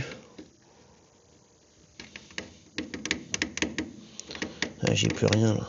Oh là là là là. J'ai dû cramer un truc. Allez, je pense qu'il n'y a plus de sauce dans la... Il n'y a plus de jus dans le truc, donc à mon avis ça va pas faire. Putain, je suis dégoûté franchement. Cette application de caméra là, con là, putain. J'ai démonté les bougies de préchauffage, donc là on peut voir qu'il y a le plus sur le devant, le moins sur le corps de la bougie de préchauffage. Je vais allumer mon booster, j'ai déjà testé l'autre, ça marchait, et on peut voir que ça chauffe très très vite. Donc là je le mets maintenant, 1, 2, 3, 4, voilà, au bout de 4-5 secondes on va voir que c'est déjà très chaud. Donc les deux bougies fonctionnent très bien, j'ai noté la référence au cas où, mais il n'y a pas de problème de ce côté là. Je ne sais pas pourquoi le voyant s'allumait plus après, mais bon, dans tous les cas je recharge mon booster, et c'est reparti pour un tour un peu plus tard. Bon, aujourd'hui, 3 objectifs. Je vais essayer de changer les pneus. J'en ai des neufs, mais bon, ceux-là, ça va être difficile à enlever. Ça me permettra de pouvoir rouler avec. Deuxième objectif, mesurer l'ampérage avec la pince ampère-métrique pour pouvoir dimensionner la batterie, parce que je ne sais pas du tout quelle puissance il faut, et j'ai l'impression qu'il ne faut pas une petite batterie sur ce moteur. Et dernier objectif, qu'on va s'occuper tout de suite, essayer de démarrer le moteur, enfin une bonne fois pour toutes. Le booster ici, il est remis en charge, le voyant est vert, donc j'espère que ça suffira cette fois-ci. Je pourrais utiliser du Starpilot, je pourrais aller en acheter, mais c'est vrai que l'idée de pouvoir préchauffer avec les bougies de préchauffage que j'ai vérifié hier, c'est encore mieux. Sachant que bougie de préchauffage plus Starpilot, ça fait pas trop bon ménage les deux ensemble, donc vaut mieux éviter de mettre les deux. Et en plus, un petit peu de flemme, ça m'évite d'aller acheter une bombe de Starpilot pour le moment. Donc c'est parti, je vais rebrancher le booster, pardon. Je vais remettre un petit coup de préchauffage, un bon coup même, et on essaye de redémarrer en espérant que cette fois-ci, ça parte. Je vais remettre un petit coup de préchauffage, à voir si le voyant vert s'allume cette fois-ci. Hier, il s'allumait au début, et puis après, non. Donc peut-être qu'il manquait de jus. On va voir déjà là. Voilà, le voyant s'allume. 2, 3, 4, 5. Je vais pas trop préchauffer, et c'est parti directement pour le démarrage.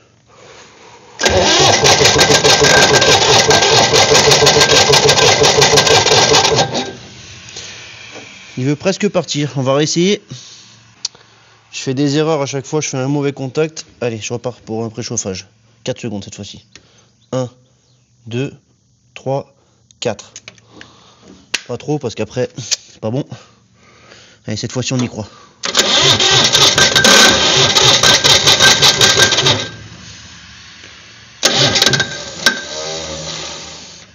Je suis nul ou je suis nul?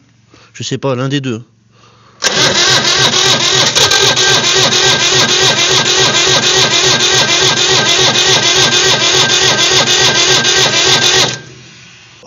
« 4, 5. Pas trop, on a dit. Faut pas exagérer des bonnes choses.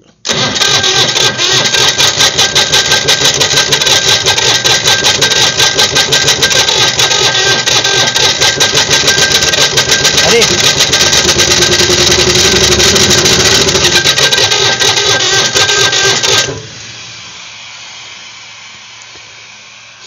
Bon, j'y ai cru. Peut-être que la prochaine c'est la bonne, c'est ce qu'on espère. Est-ce que je retente un préchauffage? Il y a aussi un problème de surcharge. Est-ce que j'en mets trop? Est-ce que j'en mets pas assez? Allez, on tente une préchauffe. 1, 2, 3, 4. Cette fois-ci, ça va être la bonne.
Bon, j'ai coupé le moteur parce qu'on sait jamais, je vais pas faire trop longtemps non plus.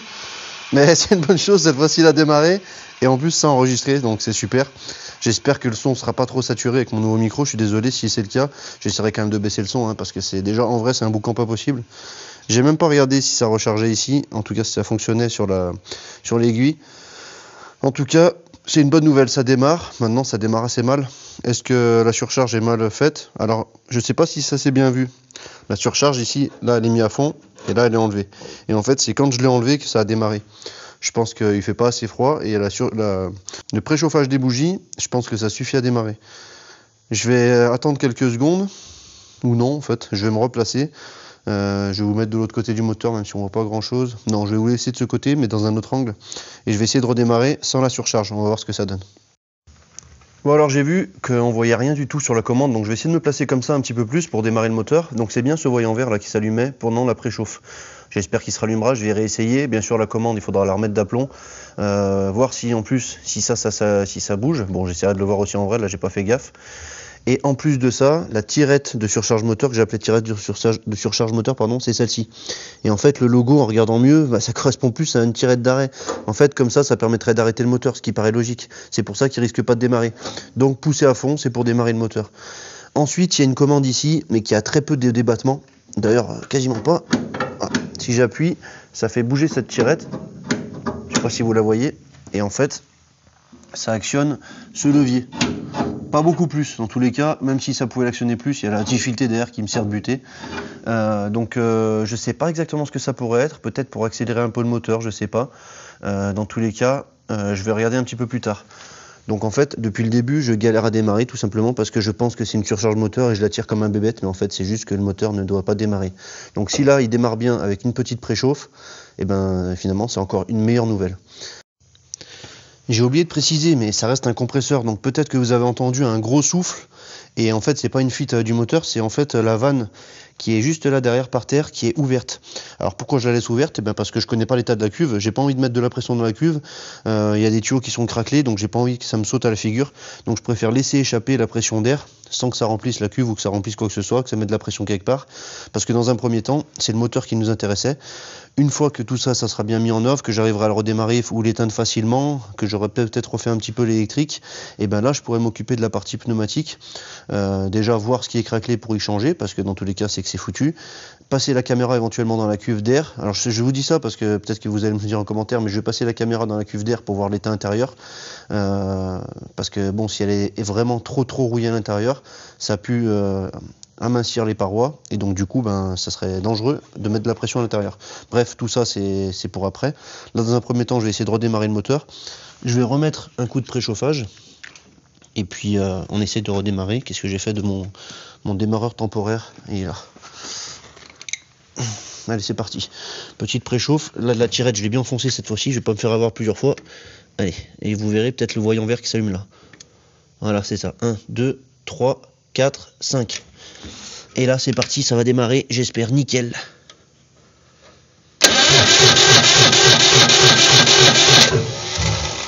Et non.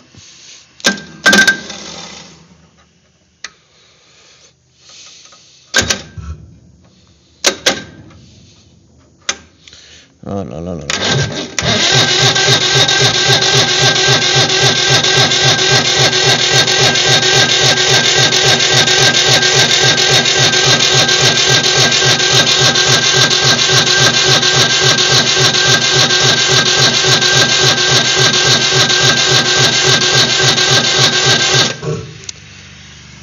Est-ce qu'on essaierait pas une surchauffe un peu plus longue? Allez, le voisin qui vient tondre à ce moment-là, comme d'hab. Allez, je vais essayer 6 secondes. 1, 2, 3, 4, 5, 6, 7. Allez, là j'ai fait le fou là. Après c'est des vieux moteurs, donc forcément il faut que ça préchauffe. Eh oui!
Bon, déjà on a trouvé la solution de le démarrer un peu plus facilement.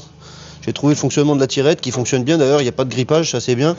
J'ai pu voir que la commande ici c'est bien pour l'accélération. Alors je me demande s'il ne devrait pas y avoir... Non, il n'y a pas de commande spécifique, parce que des fois ça pourrait accélérer par exemple pour demander un besoin d'air plus important. À moins que ça soit une commande en parallèle. Je ne sais pas si vous comprenez. Lorsque il y a une grosse demande d'air ou... Ah, je sais pas comment ça peut fonctionner, mais bon, ça c'est à réfléchir par la suite. Donc là c'est bien l'accélérateur, quand j'appuie un petit peu ça accélère le moteur. Malheureusement, comme vous avez vu, quand j'ai accéléré c'était en orange ici, J'ai plus aucune signification des voyants, donc malheureusement je ne peux pas savoir ce que ça dit pour le moment. Il faudrait suivre les fils. Il y a des capteurs comme par exemple ici. Ça c'est peut-être la pression d'huile ou capteur de température d'eau, je sais pas. Il y en a un autre ici comme vous voyez. Donc il faudrait voir un petit peu. Ah non, je pense que là c'est sur le compresseur, donc ça doit être plutôt la pression d'air. Capteur de pression d'air. Bon bref, vous avez compris, il faudrait suivre un peu les fils lorsque je referai l'électricité pour savoir vraiment à quoi correspondent les voyants et pouvoir remettre des significations à côté. Comme on a vu aussi là ici le manomètre là, de tension de batterie, d'ampérage, donc parce qu'il y a un alternateur de l'autre côté, donc c'est censé recharger, normalement il devrait être en plus, et là c'était pas le cas. L'alternateur il a pas l'air bien vieux, il faudrait l'essayer plutôt avec un multimètre plutôt que de compter sur ça, parce qu'encore une fois l'électrique on ne sait pas si ça fonctionne, on ne sait pas s'il y a un fil qui est débranché, étant donné que le contacteur ne marche pas. Bon bref, tout ça il faudrait regarder. Dans un premier temps, ce que je vois de bonnes nouvelles, c'est que le moteur démarre, il a l'air de bien tourner, le démarreur fonctionne, il faudrait pouvoir savoir la tension de la batterie, enfin la capacité de la batterie on va dire à démarrer ce moteur. Le démarreur il est énorme. Mon booster c'est un gros booster qui peut démarrer les poids lourds, mais bon je vais pas mettre une batterie de poids lourd si c'est pas nécessaire. Donc je vais encore une fois utiliser le multimètre que je vous ai montré avant.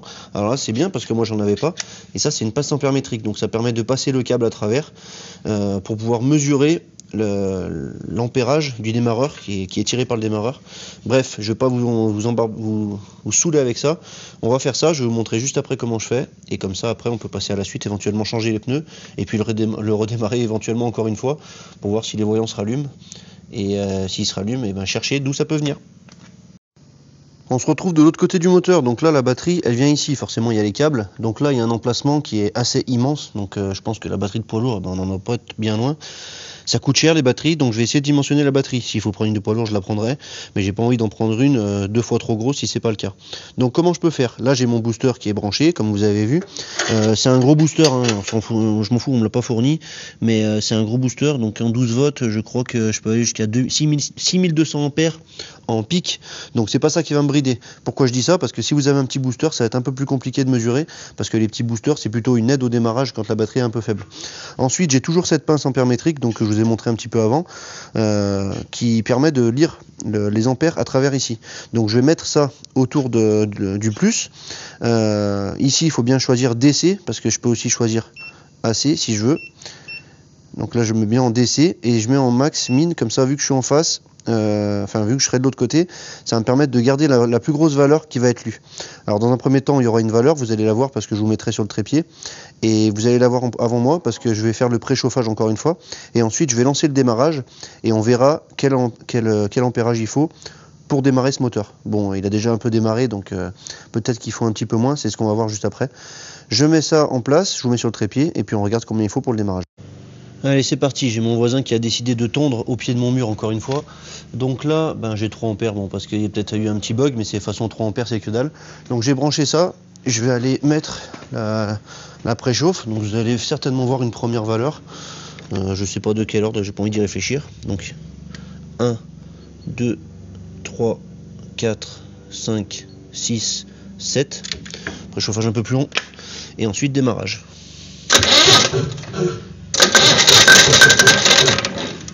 Si j'arrive à faire comme il faut.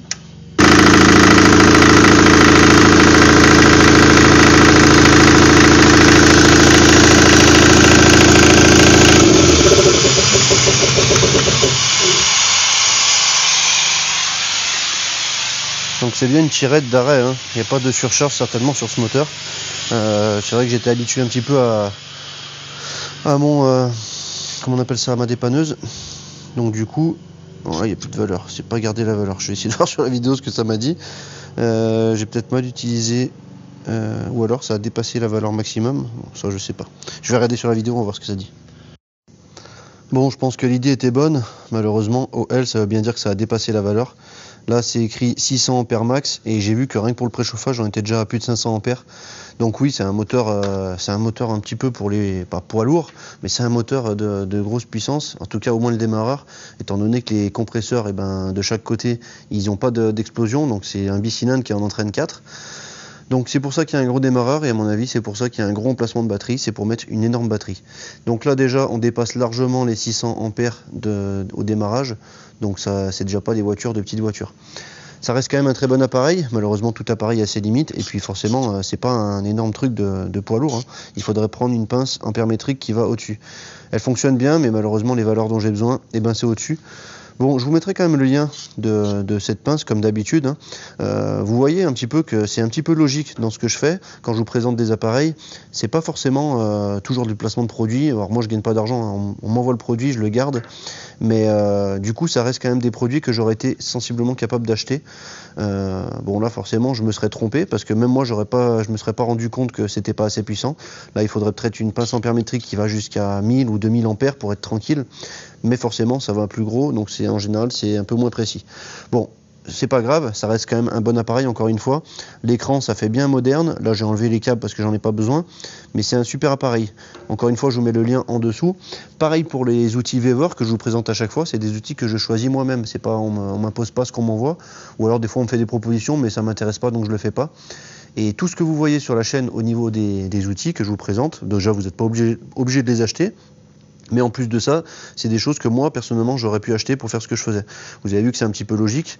J'ai besoin d'une batterie, donc je m'étais dit que la pince ampère-métrique, ça aurait pu être bien pour la mesurer. C'est aussi un très bon appareil pour mesurer toute l'électronique. Alors, ça ne sera pas dans cette vidéo, mais certainement dans la prochaine que je vais encore beaucoup m'en servir, si ça vous intéresse, bien sûr, d'avoir la suite. Et pour le testeur d'injecteurs, c'est pareil. Les injecteurs de celui-ci, au début, je ne pensais pas devoir les mesurer, mais là, ça permettait de voir un petit peu le jet et voir s'il n'y avait pas de souci de ce côté-là, étant donné que j'arrivais pas à mesurer. Et j'ai aussi un petit peu des doutes sur ma dépanneuse, donc je ferai encore un test sur ma dépanneuse un peu plus tard pour voir si les injecteurs sont bons. Je suis désolé, c'est un peu long ce que je vous raconte, mais je préfère éclaircir les choses plutôt que vous pensiez que j'essaie de vous refourguer n'importe quoi. C'est pas le cas. Et franchement, je suis très content de la plupart des choses qu'on m'a envoyées et que je vous ai présentées en vidéo, donc c'est pour ça que je préfère encore une fois éclaircir les choses. Là pour la batterie, ce que je vais faire, c'est que je vais mesurer le bac ici à batterie. Ça doit sensiblement correspondre à une batterie qui doit y aller. Alors c'est sûr que si la taille de la batterie que j'arrive à mesurer, elle fait 3000 ampères, je vais pas mettre 3000 ampères, je pense pas quand même. Mais malheureusement, je pense qu'il faut quand même une assez grosse batterie pour pouvoir lancer ce moteur. Bon, ça sera pas pour cette vidéo encore une fois. Moi personnellement, je vais quand même l'acheter cette batterie parce que le booster c'est pas durable dans le temps. Et je vais aussi m'occuper de l'électronique. Là, ce que je vais pouvoir faire, c'est que je vais pouvoir changer les pneus. Parce que, comme vous avez vu, ils sont pas en super état. On va dire qu'ils ont vécu de meilleurs jours, mais je pense qu'ils sont d'origine. Pourquoi je pense qu'ils sont d'origine? Je vais vous montrer de l'autre côté avec le flash. Bon, avant, je vais vous montrer quand même les plaques qu'il y a. Donc, il y a celle-ci, compresseur Bernard, avec un numéro de série. Malheureusement, il n'y a pas les poids d'essieu, ou de l'essieu.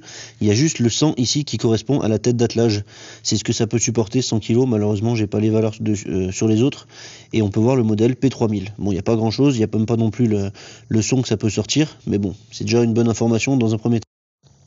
Ensuite, à l'arrière droit, il y a cette plaque, donc constructeur Mixjet, année de fabrication 1987, immatriculation 169.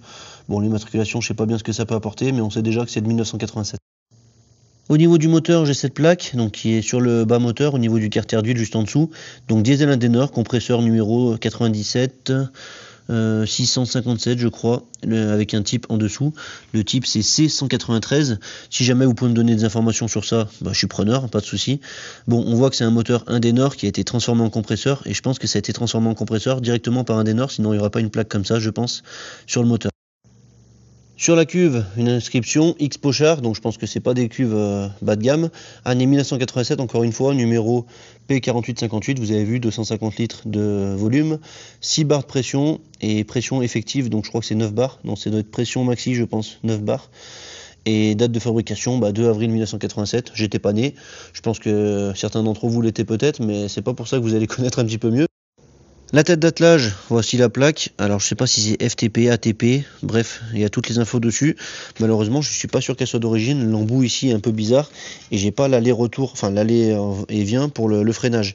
Je me suis pas encore trop penché dessus. Là, il y a le frein à main pour l'arrêter à l'arrêt. Le câble ici n'a pas l'air grippé parce que quand je tire, voilà. Et le câble bouge un petit peu dedans, donc je pense pas qu'il soit grippé. Maintenant, à voir si ça fonctionne ou pas. Quand je changerai les roues, on verra déjà un petit peu de ce côté-là. Pareil, si vous avez des informations ou si vous voyez quelque chose qui vous choque un petit peu sur cette tête d'attelage, et pareil, ça m'intéresse.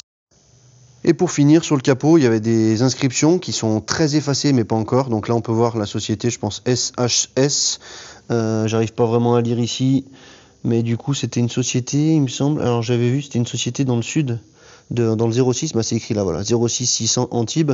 Bon, il y a l'adresse, mais je pense il me semble que c'est plus valable. Vente, location, réparation. Donc ça va être une société qui louait ce matériel. On voit aussi la plaque compresseur Bernard sur le dessus. Et ici, on peut voir le nom du modèle. Alors, vous verrez peut-être pas, mais c'est écrit malaxeur transporteur Pressimix P3000, je crois, pour sable, chape et micro-béton. Peut-être que vous n'arrivez pas à lire, en tout cas moi j'ai essayé de lire un petit peu à travers. De l'autre côté, il y a à peu près la même inscription. Et sur le dessus ici, j'arrive pas vraiment à lire. Mais bon, il faudrait que je puisse voir un petit peu plus en me concentrant. Mais c'est toutes les informations que j'ai sur ce compresseur. Si jamais vous avez plus d'informations, bah moi ça m'intéresse parce que j'ai envie de le remettre un petit peu en état. Je sais pas encore si je vais le garder, mais bon, pourquoi pas. Franchement, ça pourrait me servir pour ma maison. Une partie que vous voyez pas forcément à travers les vidéos. Bon, ça y est, j'ai réussi à lire. Là, c'est écrit Mixjet, exactement comme sur la plaque de l'autre côté. Donc Mixjet, Pressimix P3000, malaxeur transporteur, voilà ce que c'était à la base. Donc dites-moi si vous arrivez à trouver des informations. Vous imaginez bien que j'ai déjà cherché un petit peu sur internet et j'ai pas trouvé grand chose. Je pense pas que ça soit très courant. Bon, je voulais vous montrer les pneus, c'est parti. Donc pour les pneus qui sont sur la remorque, je vais essayer de vous donner des informations qui pourraient vous intéresser ou vous servir. Donc on peut voir ici que c'est un 165 SR14R. Radial, pardon, excusez-moi. Donc ce qui nous intéresse, c'est surtout ça, 165 SR14. Donc ça veut dire que c'est 165 de large par 14 pouces. SR en général, ça correspondait après à du 165 80 R14 en général. On peut voir ici aussi que c'est un pneu tubeless. Donc tubeless, ça veut dire sans chambre à air. Et pourtant, quand on regarde bien, on peut voir que là, c'est une chambre à air. Donc je pense que ça a été modifié dans les années. Alors désolé, on voit pas. Voilà, je pense que ça a été modifié dans les années suivantes parce que le pneu devait perdre. Et plutôt que de changer un pneu qui avait très peu roulé, eh ben, ils préféraient mettre des chambres à air pour retrouver une étanchéité correcte.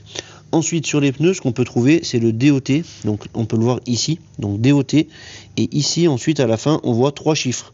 Donc, sur les pneus d'aujourd'hui, on a 4 chiffres. Je vous en reparlerai juste après. Et là, on a 3 chiffres. Donc, dans les années 80, 90, peut-être 70, on avait 3 chiffres. Et du coup, ces 3 chiffres correspondaient à la semaine et à l'année de fabrication. Donc, par exemple, 16e semaine de l'année finissant en 7.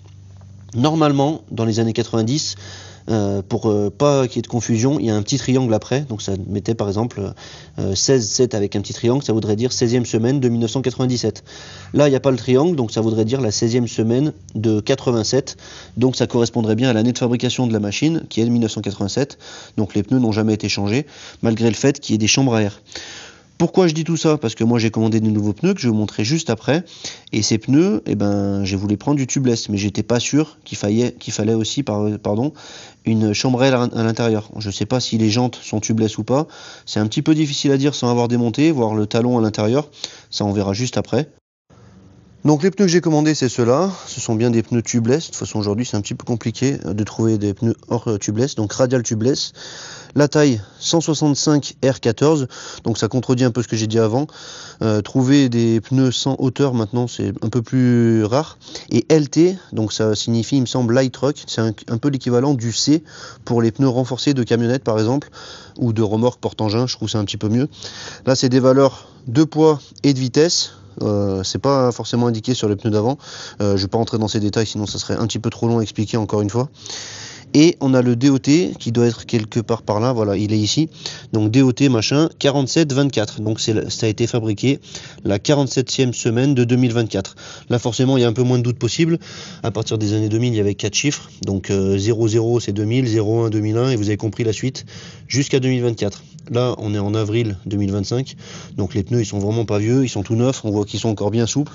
J'espère juste qu'ils feront bien étanchéité dans la jante. Donc je vous en ai bien assez parlé. Maintenant je vais démonter les roues pour pouvoir démonter les pneus et remettre ces nouveaux pneus en espérant qu'ils soient étanches. Ça on verra bien au remontage. Allez, au pif, je vais commencer par la roue gauche. Le Kriegweber qui va bien. Hop là, sous les cieux. Hop là, ça devrait être pas mal. Par là. Tac. Pareil, le Kriegweber, je vous mettrai le lien. Mais bon, vous l'avez déjà vu normalement.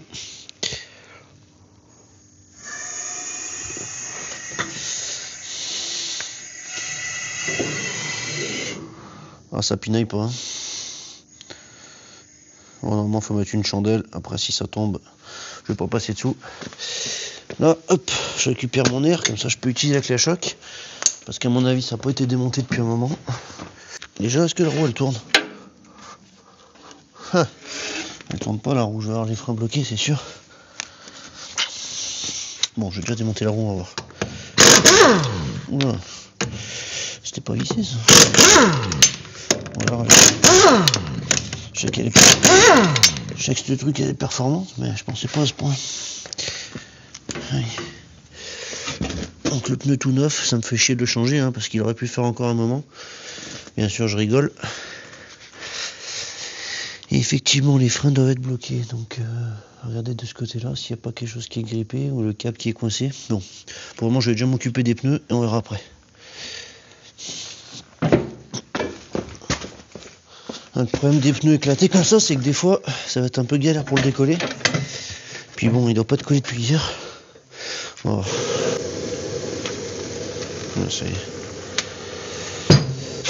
Ah, c'est bien du tubeless la jante, donc ça c'est une bonne nouvelle.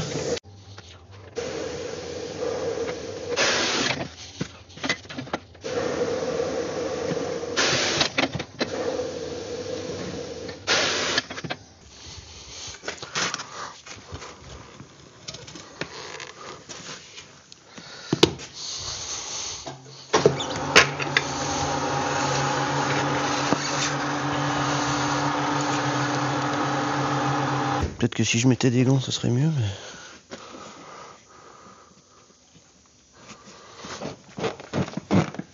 mais... Allez. Peut-être que je vais l'avoir. S'il n'y avait pas cette putain de caméra en plein milieu.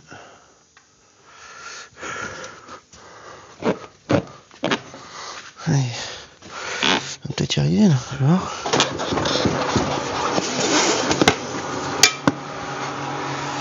Eh ben ça va.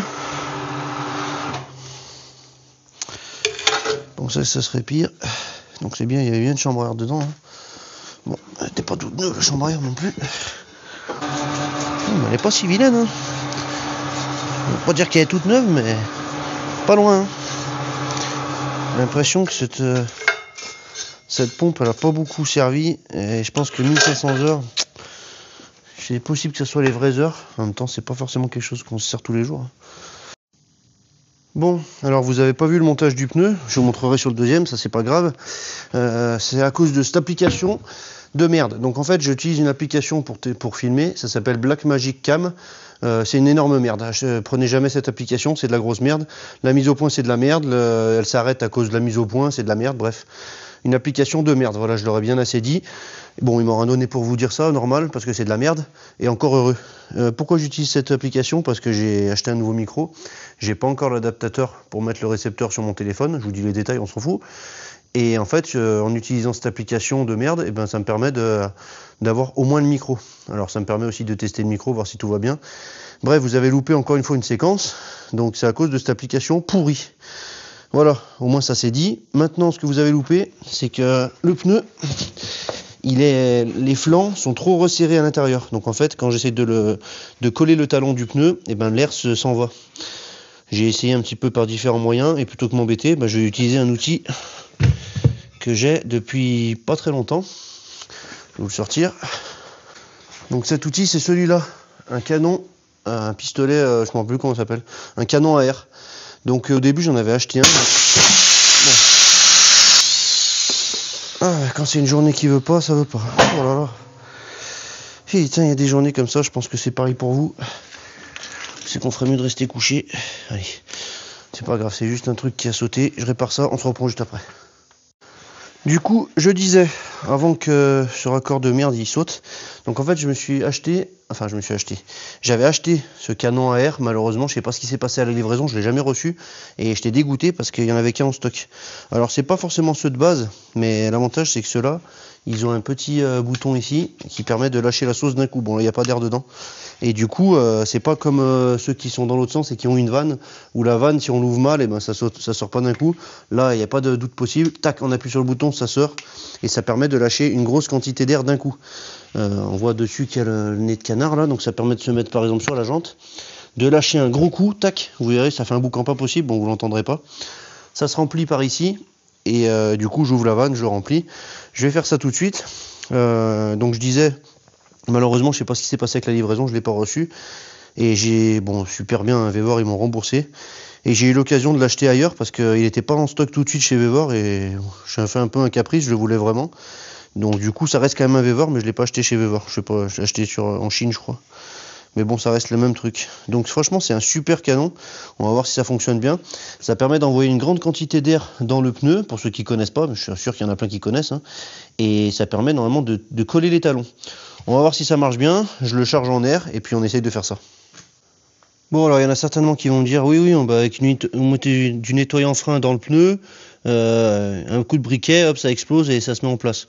Bon, je l'ai déjà fait, hein, comme tout le monde, je pense, et c'est pas forcément la solution la plus fiable, ni la moins risquée, on va dire. Donc là, ce que je vais faire, c'est que je vais mettre un petit serre-flex là pour gonfler le pneu en même temps. Je vais lever la jante pour pas que le talon colle en dessous. Voilà, comme ça là.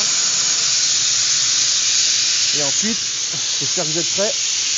Bien mettre un casque hein, et des lunettes. Et là, voilà. Et là, c'est collé. Donc c'est pas plus compliqué que ça. Alors c'est sûr, ça a un certain prix, mais voilà, c'est efficace. Pas d'étincelle, rien. Et là, c'est collé, même avec les talons les plus serrés que vous voulez. Franchement, c'est un super outil. Ça fait longtemps que je le voulais. Je me suis fait un petit plaisir. Je vous mettrai le lien dans la description. Je sais que c'est pas forcément adapté à tout le monde, mais franchement, c'est un super engin. Et ne faites pas les cons avec ça, à essayer de baisser les frocs de votre pote. Ça peut être marrant, mais ça peut être aussi très dangereux.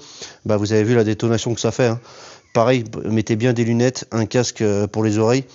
Parce que ça serait bête de se faire mal à cause de la mécanique et du loisir de tout ça. Bref, j'ai fait assez à la morale. Je gonfle le pneu un petit peu comme il faut. Je vais le gonfler quasiment aux spécificités maximum qui sont notées dessus. Parce que je ne sais pas vraiment à combien le gonfler. Donc je vais le mettre légèrement en dessous. Et ensuite, je monte l'autre pneu en espérant que cette fois-ci, l'application ne s'éteigne pas. Alors, j'ai gonflé la roue à 4 bars. Ça peut paraître beaucoup, mais sur les pneus, c'est écrit en général l'indice de charge. Alors, je ne sais pas si on verra bien à la caméra. Là, par exemple, c'est écrit sur celui-là maximum load single. Donc le single, c'est quand il y a une seule roue, pas en roue jumelée. 710 kg. Donc à 710 kg, il faut les gonfler, par exemple à 450 MPa ou 65 PSI. Donc ça fait à peu près un peu moins de 4 bar 5, je pense. Donc moi, je les ai mis à 4 bars. Parce que 4 bar 5 ça fait un peu beaucoup, enfin après c'est tout dans la tête, hein, ça n'a rien à voir, mais au moins je suis tranquille. Alors c'est sûr que ça fait beaucoup plus que des pneus de voiture à 2 bars, mais là on est sur des trucs un peu lourds, surtout sur 2 roues, donc c'est pour ça que j'ai voulu faire ça. Voilà, la consommation d'essence, ça je m'en fous. Est-ce que je remets la roue, est-ce que je regarde pour les freins? Je vais remettre la roue pour le moment quand même, si elle rentre dans le passage de roue qui est un peu tordu. Hop. C'est un peu bas. Et forcément, le pneu maintenant il est plus à plat.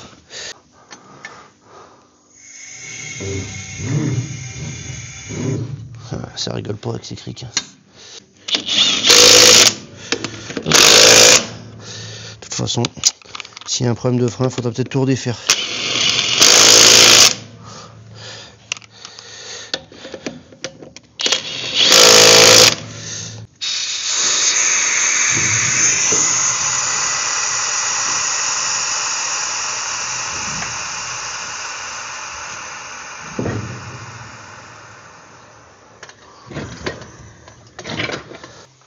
Bon, je vous ai pas filmé le démontage. Je crois que je l'avais filmé tout à l'heure. Je sais plus où j'en suis avec cette application de merde. Il n'y a pas de sens de montage, je l'ai dit tout à l'heure. En tout cas, je l'ai pas trouvé. Et le problème, c'est ça. Je sais pas si vous voyez bien, là, l'écartement entre les deux talons. C'est pour ça que j'ai besoin de mon outil qui envoie de l'air. Alors, il y a plein de solutions différentes. Hein. Vous pouvez mettre des boîtes de conserve pour écarter les flancs pendant 2-3 jours. Vous pouvez mettre une chambre à air sur le bord pour essayer de combler le jour. Vous pouvez y foutre le feu aussi. Avec une explosion, ça peut partir aussi.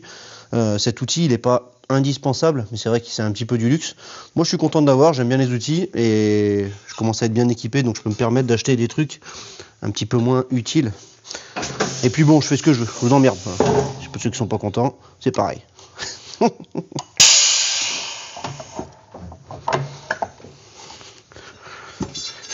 Allez, je peux me prendre la tête encore une fois.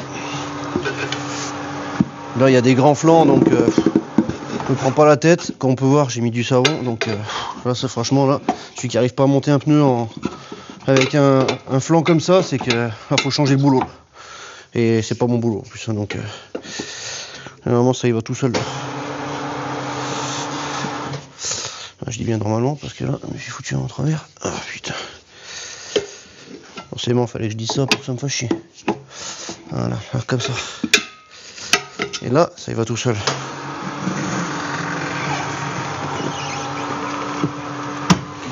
Je vais bien essayer de mettre un coup d'air, mais à mon avis, vu comme la jante elle flotte dedans, c'est même pas la peine.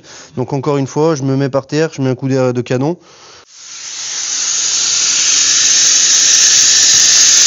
Ah, voilà, ça c'est du boulot.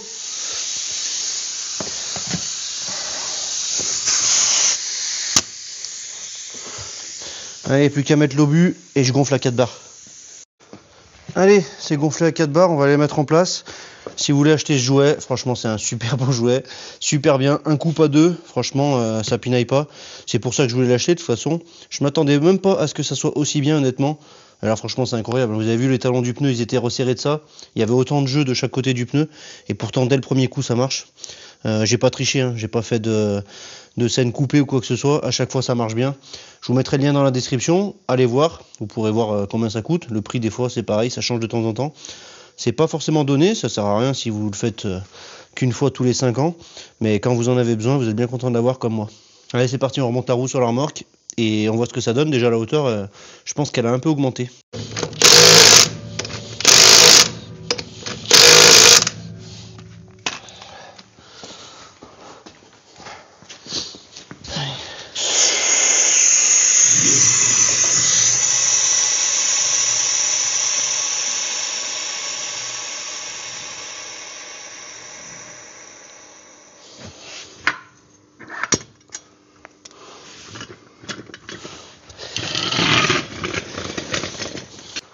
Bon, ça me la rehausse quand même pas mal. Là, on peut voir que je peux passer le pied en dessous. Alors, j'avais les deux pieds qui étaient posés par terre. Mais c'est une remorque qui est très bien équilibrée. Je sais pas si ça se verra. Mais là, j'appuie à peine. Et là, je peux la tenir en équilibre sur les cieux. Franchement, très bien équilibré. Bon, là, j'ai le capot qui est relevé. Je vais essayer de baisser le capot. Voilà. Bon, je le ferme pas à clé. Voilà ce que ça donne la remorque. Et franchement, à la main... Ah ouais, c'est vraiment hyper équilibré pour atteler en fait. Je me demandais comment on faisait pour atteler sans une roue jockey. Mais en fait, hyper facile.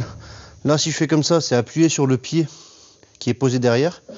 Et là, à l'avant, ça pose sur le pied avant. Alors, c'est un peu bizarre parce que c'est la bonne taille de pneu. Mais les pieds, je sais pas comment ça peut être stable sur un chantier. À moins qu'ils y foutent des cales en bois. Mais bon, c'est vrai que j'aurais pensé que les deux pieds puissent caler la remorque. Bon, c'est pas mal fait quand même. Là, si j'enlève le pied à l'arrière, je pourrais la basculer un peu plus comme ça. Je peux enlever le pied devant, l'atteler. Et maintenant, ce qui nous intéresse, est-ce que j'arrive à la pousser? Alors derrière, il faudrait que je retire un peu des trucs. Je vais enlever le pied qui est derrière, que je vous disais, là, le pied d'appui, qui est même pas en plus fixé. Donc, est-ce que c'est freiné? Si je la bascule de droite à gauche. Ah, alors déjà, il y a une roue qui est pas freinée et une roue qui est un peu plus freinée, j'ai l'impression. Ah, pas tant que ça. Qu'est-ce que ça dit si je pousse? Ah, non, j'arrive pas. Malheureusement, j'ai une roue qui doit être un peu grippée. Celle-ci, peut-être... Ah, il y a une roue qui est vraiment pas bloquée. Et l'autre, elle est pas totalement grippée, hein. Parce que j'arrive quand même à la reculer. Elle est pas totalement grippée, mais un petit peu. Ah, ça reste quand même lourd, hein. Je suis tout seul. Je pense que... Ah, je sais pas. Combien vous estimez le poids de cette remorque? Ah, je dirais bien... une tonne 2. Ah, c'est quand même pas léger. Même si c'est un peu équilibré. Ah, elle est pas grippée. Hein. Elle tourne moins que l'autre. Elle est pas grippée. Ils n'ont pas grand chose. Mais déjà, ça tourne. Bon, je vais pas vous saouler plus longtemps avec ça. Dites-moi dans les commentaires ce que vous en pensez. Honnêtement, je suis assez content. Et franchement, c'est vraiment pas une mauvaise affaire. J'ai payé ça. Ah, je me rappelle plus exactement. moins de 150 € avec la bétonnière à chargeur que je vous montrerai peut-être dans une autre vidéo si ça vous intéresse. Donc on va dire, allez, même si c'est une grosse moitié, allez, même on va dire que je l'ai payé 100 € parce que la bétonnière c'est un bon morceau, je pense que ça vaut le même prix. Donc 100 € plus 100 € de pneus. Et dans cette vidéo j'ai rien dépensé, c'est tous des trucs que j'avais déjà. Donc 200 € pour ça, pour un truc qui démarre. Il y a le plein de gasoil dedans. Et enfin c'est du rouge mais bon, ça tourne quand même le moteur. Pas de fuite de liquide de refroidissement, en tout cas très peu. Bon, il n'y a pas de batterie, donc il faut que je remette encore une batterie à peut-être 150-200 €. Parce que là, il faut une sacrée batterie. Dites-moi ce que vous en pensez dans les commentaires. Moi, franchement, j'avais envie d'essayer de redémarrer un moteur comme ça. Et je sais pas si ça plaira en vidéo, mais en tout cas, moi, ça m'a plu de le faire. Et je vais continuer de la restaurer. Bon, je vais filmer parce que le temps que vous me répondiez, j'aurais continué un peu le chantier dessus. Mais dites-moi dans les commentaires si ça vous intéresse de voir la suite. La réfection de la partie électrique, voir si le système pneumatique fonctionne et surtout si la cuve est en bon état à l'intérieur. Je ne vais pas prendre de risque avec ça. Avec 7-8 bars à l'intérieur, c'est un gros risque. Changer les manomètres, voir si ça recharge. Ça n'a pas l'air sur le manomètre du tableau de bord, mais l'alternateur n'a pas l'air mauvais. Il y a encore pas mal de boulot. Voir le freinage, ça serait bien si ça fonctionnait, même si je ne veux pas forcément beaucoup rouler avec. J'aime bien avoir quelque chose qui fonctionne entièrement. Et puis, est-ce que ça vaudrait pas le coup de faire une belle peinture pour enlever toute cette rouille dégueulasse et faire quelque chose de propre. Dans l'ensemble, elle n'est pas si abîmée, hein. Il y a 2-3 pocs, mais elle n'est pas vraiment abîmée. Bon, pareil, encore une fois, si vous connaissez ces modèles, si vous avez travaillé avec, si vous avez travaillé dedans, dans la fabrication, je prends toutes les informations que vous pouvez me donner. Franchement, ça reste quand même des bons engins. Fin des années 80, on arrivait encore à faire des trucs solides qui démarrent au bout de quelques années à traîner dehors, malgré toute la rouille. Mais le moteur, comme vous avez vu, il n'est pas si en mauvais état. Bon, peut-être que ça vaut le coup que je vous laisse là-dessus. Dites-moi si vous voulez la revoir. Moi, franchement, j'aime bien. Ça change un petit peu. J'aime bien, j'aime plus que bien, honnêtement. Moi, je suis fan de ça. C'est peut-être pas ce qui plaira le plus, mais c'est pas grave. Encore une fois, comme j'ai dit, moi, j'ai pris du plaisir à le faire. J'espère que ça vous aura plu. N'hésitez pas à me le dire en commentaire, à vous abonner pour ne pas louper la suite, que ça soit pour ça ou pour autre chose. Pour les voitures qui reviendront, bien sûr, par la suite. Hein, j'arrête pas les voitures. Et puis, moi, je vous dis à bientôt dans la prochaine vidéo. Salut!